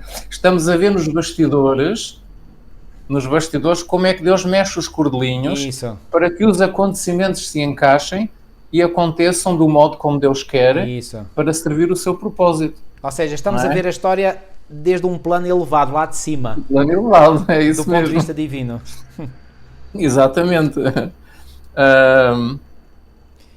Versículo 22. E aqui ficamos a saber, como já tínhamos visto no final do versículo 19, que ele também foi provado por Deus, por José, não é? Para ver se estava à altura da tarefa que Deus tinha para ele ou não. Muito bem. Então, o 21 cada um de nós hoje. O senhor da sua casa e mordomo de tudo o que possuía, para sujeitar os seus príncipes e aos seus anciãos ensinar a sabedoria. Este era um bom faraó. Era um bom faraó que não se importava que um estrangeiro, que não era egípcio, ensinasse sabedoria a um egípcio. Não é um egípcio, há aqueles grandes da sua casa que supostamente eram pessoas que tinham sido educados nos mais altos estudos da sabedoria do Egito, não é? Mas o faraó não se importou que este José, um estrangeiro, ensinasse a sabedoria àqueles que tinham sido ensinados na cultura máxima do Egito, que eram pessoas que habitavam o palácio. Portanto, eram os administradores do Egito. Era a elite militar do Egito. Era a elite, não é? Mas o faraó não se importou que ele ensinasse a eles a sabedoria. Era um faraó bom, era um faraó humilde. Não se importou porque ele certamente reconheceu que José era um homem especial. Que Deus estava com ele. Ele reconheceu que o Deus de José era um Deus que estava acima dos deuses dos egípcios. E por isso ele quis que esse Deus de José ensinasse também aos seus governantes, que governavam juntamente com ele, não é? A sabedoria desse Deus. Irmão, já pensou que privilégio enorme nós podemos ter, porque está ao nosso alcance, de nós podermos revelar aos outros que o nosso Deus a quem servimos servimos de todo o coração é superior a todos os deuses que as pessoas servem. Porque as pessoas têm tantos deuses hoje em dia, não é? E é tão importante que nós possamos dar um testemunho fiel para que, aos olhos dos outros, Deus possa ser honrado e glorificado como sendo o Deus que está acima de todos os outros deuses. Exatamente. Esse é o plano de Deus, não é? Esse é o plano de Deus para o seu povo. Em todas as épocas, esse foi sempre o plano de Deus para o povo de Israel. Desde que chamou Abraão, o plano de Deus era esse. E quando chamou os adventistas, em meados do século XIX, o plano de Deus era esse. Era. É que a Igreja Adventista iluminasse o mundo inteiro. Exatamente. E fosse uma luz no mundo. Mas devido ao afastamento de tudo quanto está escrito, que Deus deixou à Igreja Adventista dezenas e dezenas de livros, milhares e milhares de páginas, através da sua mensageira, através da sua serva, que estão desprezados, estão postos de lado, estão esquecidos, não são lidos, não são estudados, a Igreja está num estado tão decaído que nós não somos neste momento aquilo que nós deveríamos ser e que Deus queria que nós fôssemos. Isso é óbvio. Portanto, e nós estamos a repetir os mesmos erros do passado. E eu estou a falar no sentido geral. Embora... No sentido geral, sim. Embora, apesar de estarmos na situação laodiceana em que estamos, não é? Porque é factual, não é? Deus mesmo assim ainda está a fazer maravilhas através da sua igreja. Sim, exatamente. E eu ainda recentemente ouvi um relatório, digamos, um testemunho em forma de relatório do pastor Ted Wilson, que é o presidente da Igreja Adventista a nível mundial, e ele falava de várias regiões do mundo, como Deus está a agir de uma forma incrível. Olha, eu não sabia, eu soube agora, que há vários milhares de membros da nossa igreja na Arábia Saudita, onde se pensava que não havia nenhum membro adventista. Olha, muito boa notícia. São milhares.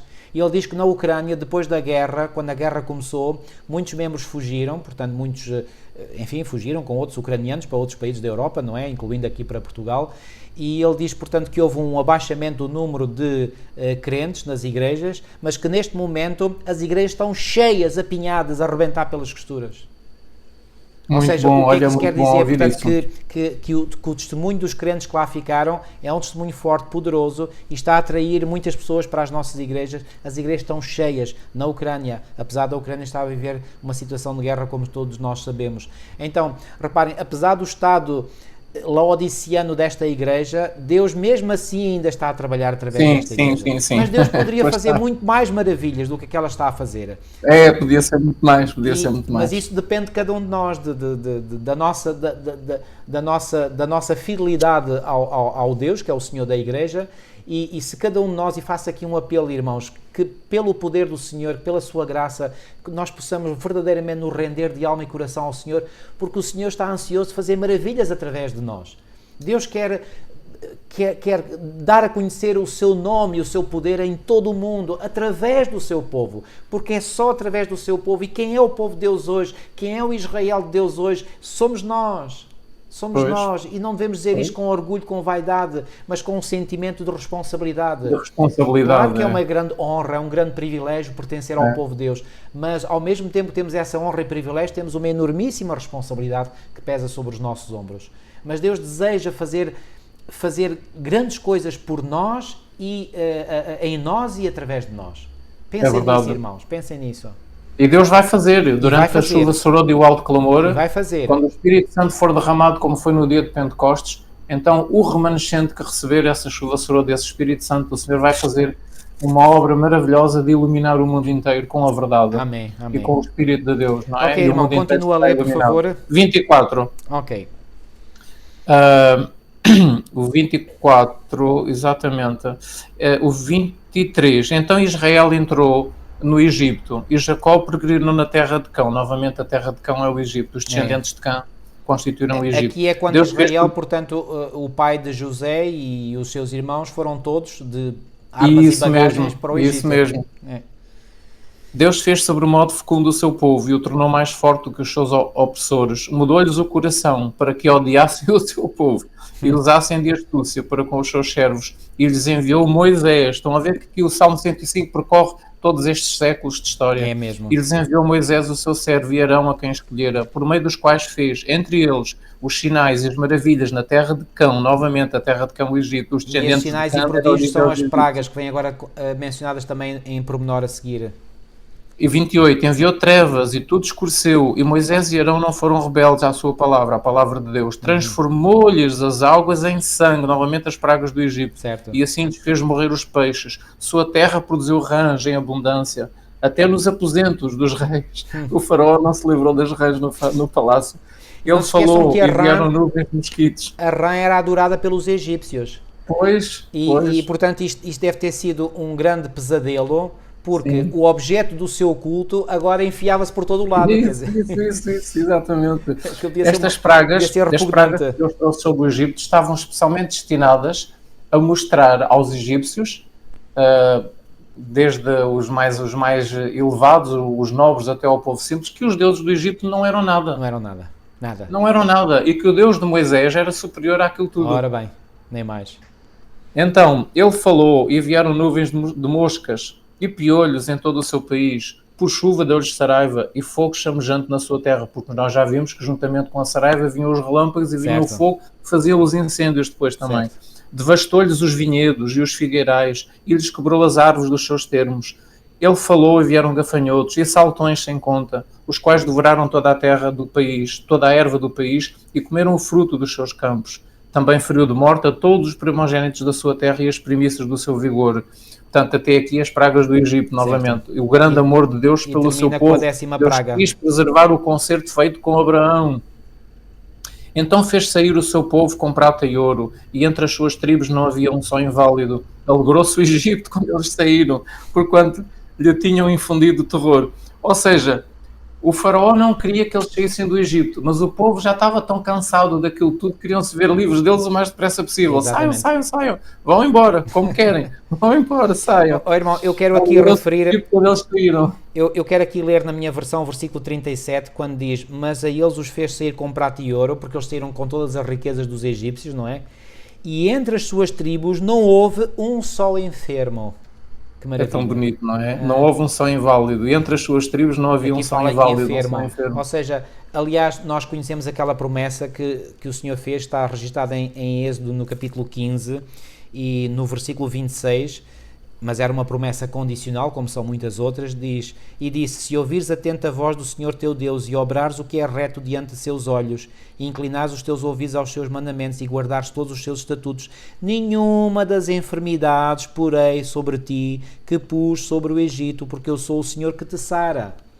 E no capítulo 23 e no versículo 25 deste mesmo livro de Êxodo, repare o que é que o Senhor aqui diz, Êxodo 23, 25: e servireis ao Senhor vosso Deus, e Ele abençoará o vosso pão e a vossa água, e eu tirarei do meio de dias enfermidades. Eu pergunto, o Deus de hoje não é o mesmo Deus deste tempo? É, porque Deus não muda. Porque é que hoje há tanta enfermidade entre o povo de Deus?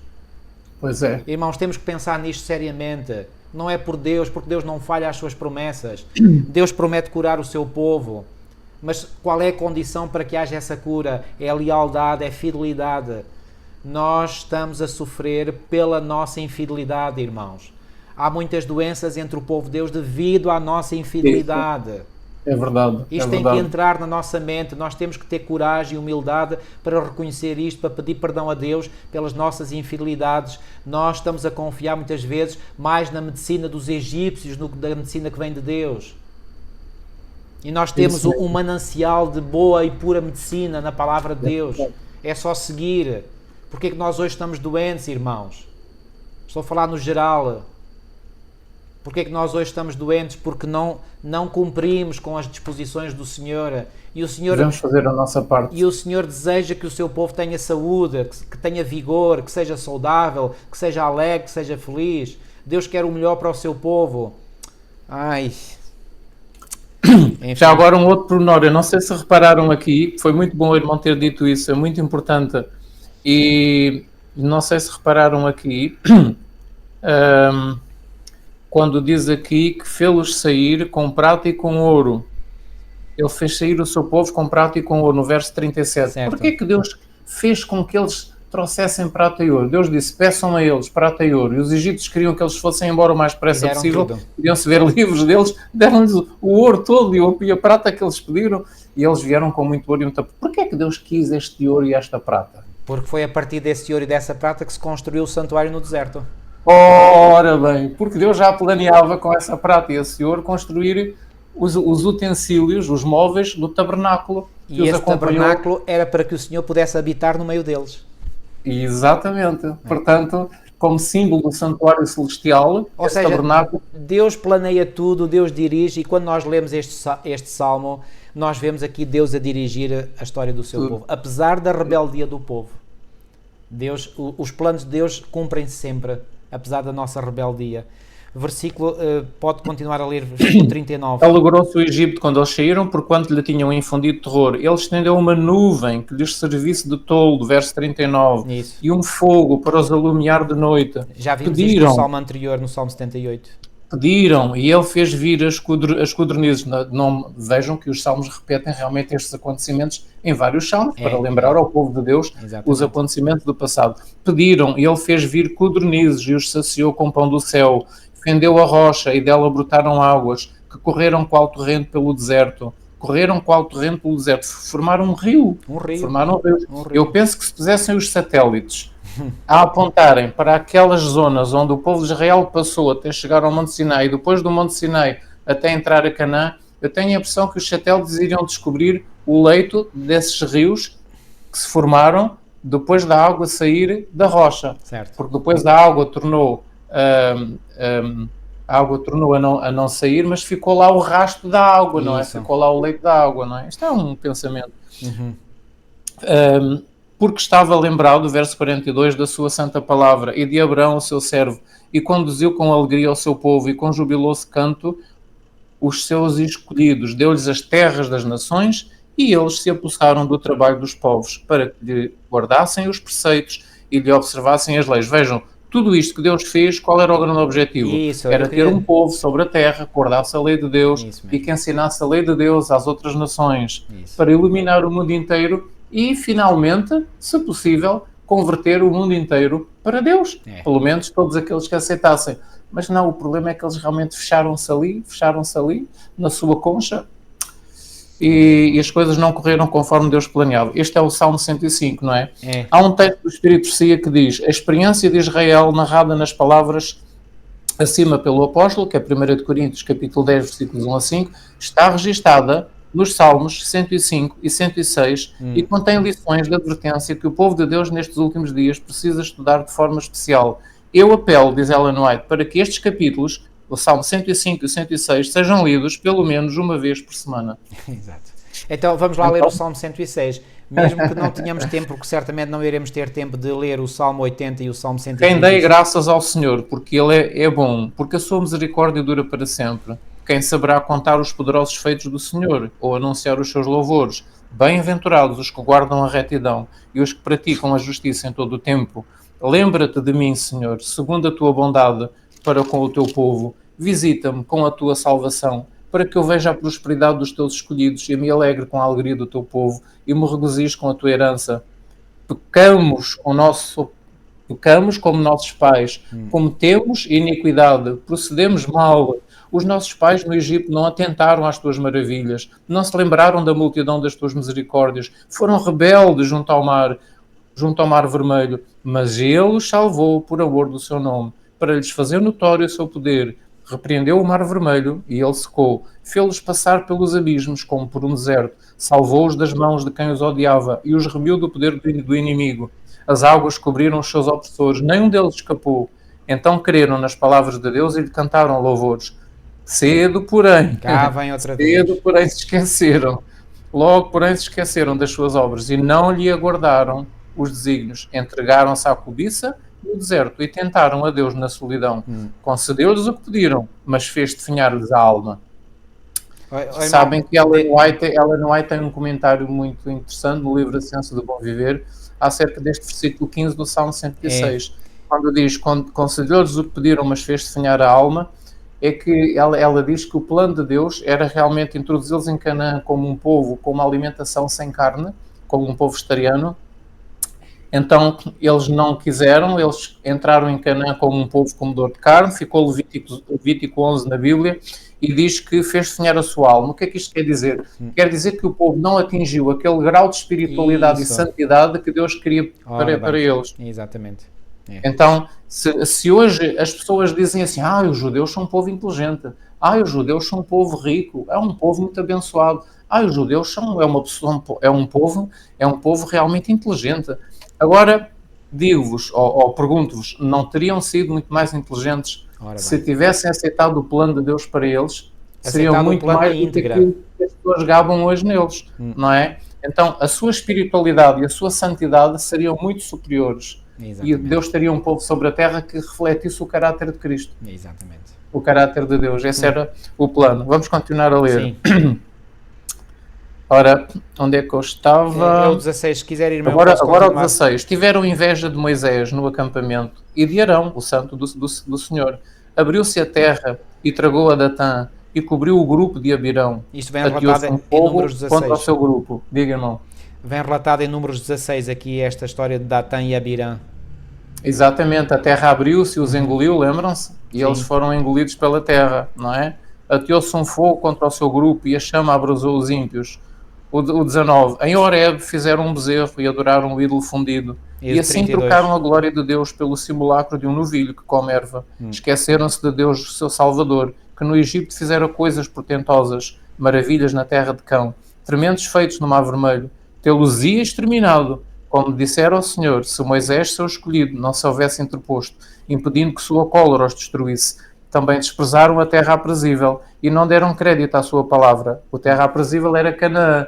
Ou seja, isto foi com aquela experiência dos espias. Exatamente. Deus queria que eles estivessem prontos para entrar em Canaã, mas eles desqualificaram-se para entrar em Canaã, não tinham fé suficiente para lá entrar. E então o versículo diz, desprezaram a terra aprazível, desprezaram a terra de Canaã, tinham medo de lá entrar, havia gigantes. Não, eles são gigantes, nós não vamos conseguir. E o que é que eram esses gigantes para Deus? Nós somos como gafanhotos aos olhos deles, e o Josué e Caleb diziam, nós podemos comê-los num bocadinho de pão. Então o versículo 24, Senhor. Também desprezaram a terra aprazível e não deram crédito à palavra de Deus. Antes murmuraram em suas tendas e não acudiram à voz do Senhor que dizia, entram e possuam a terra, eles não queriam. Então lhes jurou de mão erguida que os havia de arrasar no deserto. E foi, durante 40 anos, aqueles morreram no deserto e não entraram em Canaã. E também derribaria entre as nações a sua descendência e os dispersaria por outras terras. Também se juntaram a Baal-Peor, e que terrível estas coisas. Também se juntaram a Baal-Peor e comeram os sacrifícios dos mortos, dos ídolos, dos mortos. Isto está relatado em Números 25. portanto, eram demónios, não esqueçam. Sim. Estes ídolos... Aliás, vem mais à frente aqui neste salmo. Eram demónios a quem eles adoravam, não é? Mas eram considerados também... Muitos deles eram considerados... Muitos dos deuses das nações pagãs eram considerados os espíritos dos mortos, dos heróis mortos que morriam, que depois supunham eles que guiavam em espírito a nação, não é? Então eram espíritos dos mortos e eram também demónios. Claro que os espíritos que apareciam eram os demónios, não é? E é outro ensino que está outra vez muito em voga. Está terrivelmente. Assim, com tais ações o provocaram à ira e graçou a peste entre eles. Vejam estes altos e baixos, não é? A apostasia do povo, Deus a castigá-los para os trazer ao caminho. É sempre isto, sempre a mesma coisa. Isto é uma constante. Então se levantou Finéias e executou o juízo e cessou a peste. Isto lhe foi imputado por justiça de geração em geração para sempre. Lembra-se o que é que Finéias fez? Atravessou com uma lança pela barriga o homem e a mulher que estavam em ato sexual, portanto, e pode parecer um ato aberto. E pode parecer, e é considerado por muitos como um ato muito violento. No entanto, esse ato violento, não é? É aqui considerado como, diz aqui o versículo 31, executar o juízo de Deus. Isso lhe foi reputado por justiça de geração em geração para sempre. Portanto, foi elogiado por Deus. Aliás, isto vem escrito em Números 25, 10 a 13, portanto, essa experiência. Depois o indignaram nas águas de Meribá, e por causa deles sucedeu mal a Moisés, pois ele, por causa disso, já não pôde entrar na terra de Canaã, teve que morrer. Pois foram rebeldes ao Espírito de Deus, Pois. E Moisés falou irrefletidamente. Não exterminaram os povos, isto aqui já depois de entrarem em Canaã, a partir do verso 34. E depois deviam de ter destruído completamente. Não exterminaram os povos como o Senhor lhes ordenara, antes se misturaram com as nações e lhes aprenderam as obras, pois esse é o problema. Ainda hoje nós temos a tendência de imitar o mundo à nossa volta em vez de seguir os hábitos do Senhor. É mesmo. Deram culto aos seus ídolos, os quais se lhes converteram em laço, pois imolaram os seus filhos e suas filhas aos demónios. Isto é terrível. Cá está. Isto é terrível. Sacrificar os filhos e as filhas aos deuses, aos ídolos de pedra, de ouro, de prata, para obterem as bênçãos desses deuses, desses ídolos. Eles não estavam bons da cabeça. Realmente isto é uma cegueira satânica.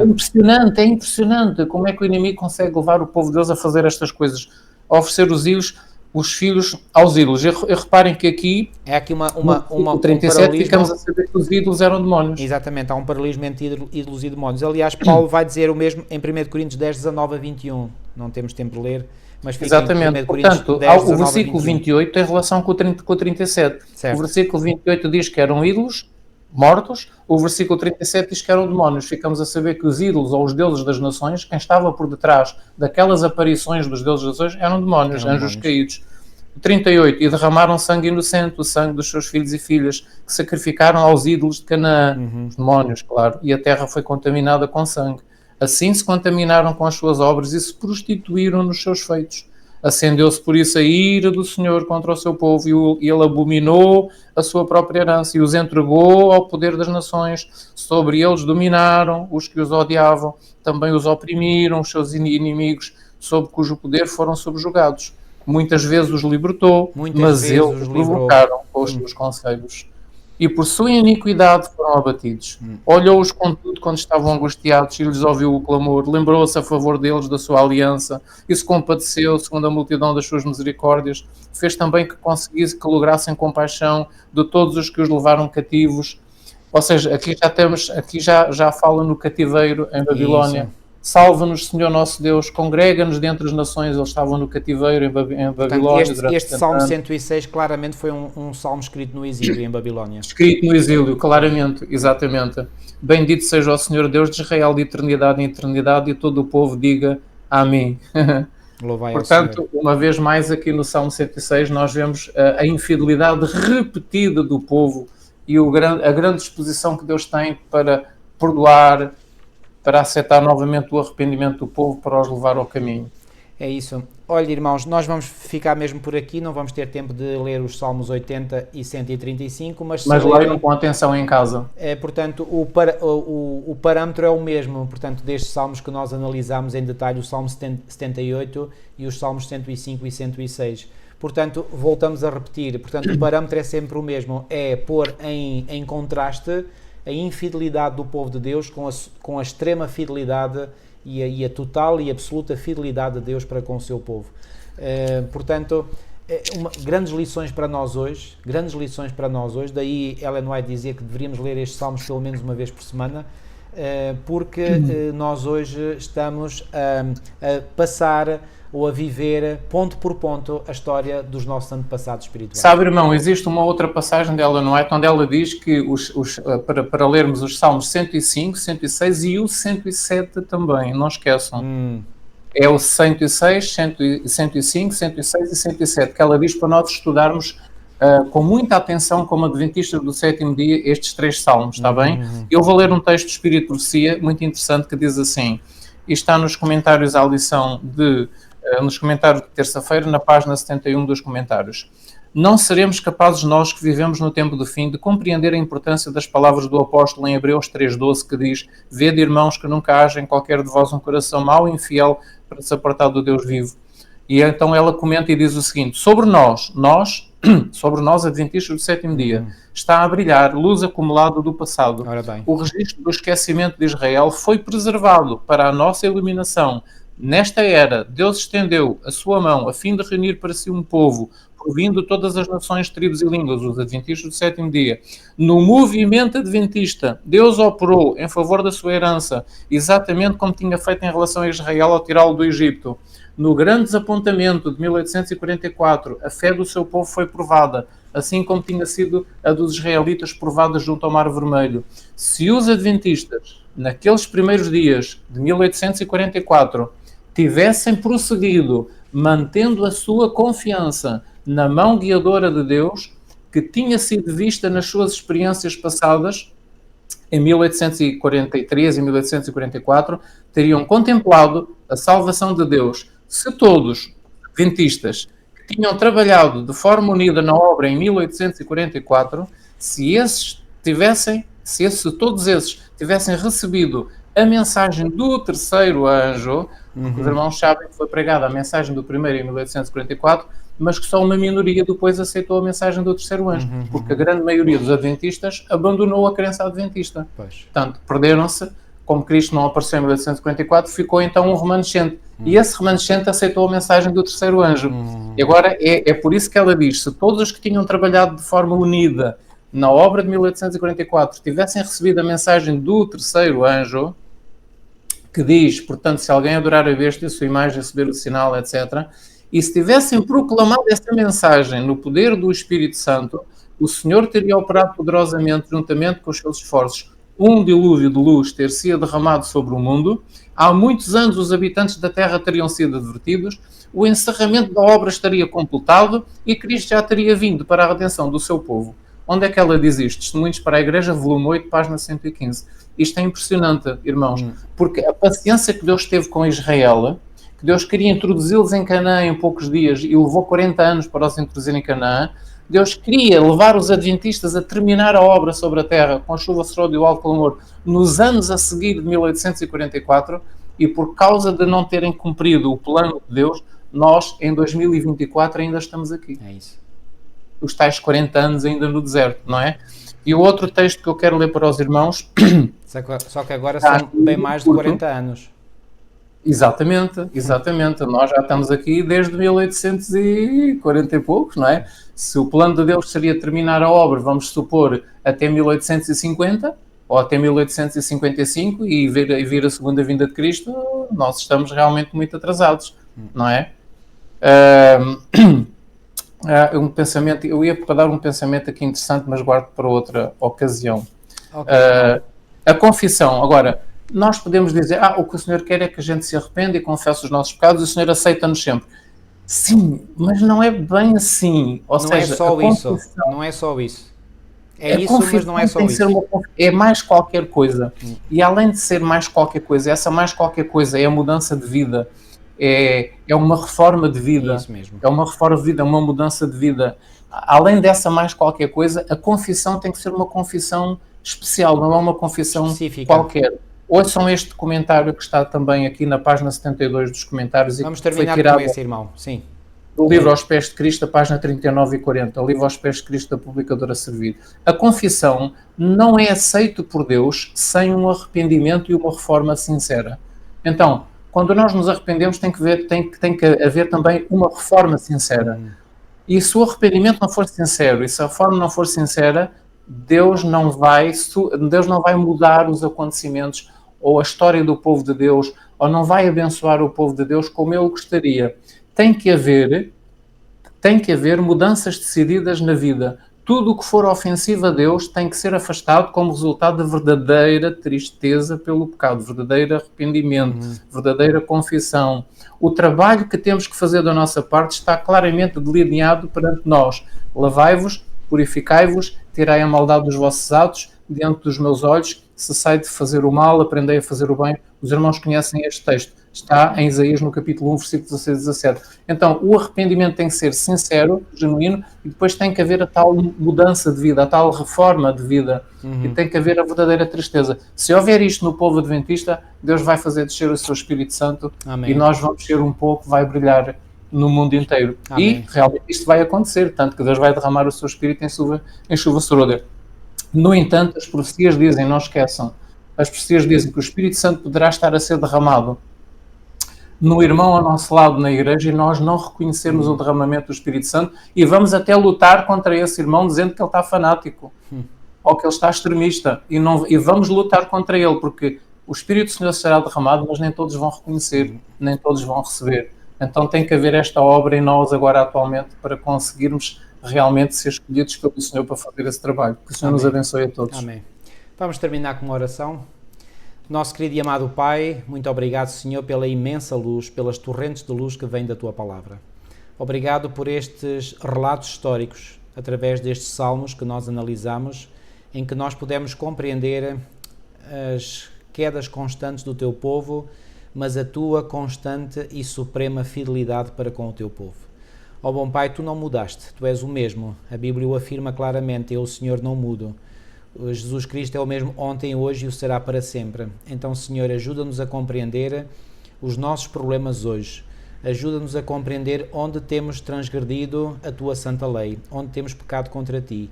Perdoa os nossos pecados, mas mais do que perdoar, Senhor, dá-nos, Senhor, a motivação em primeiro lugar e, em segundo lugar, a humildade e a coragem para fazermos a reforma de vida que se impõe.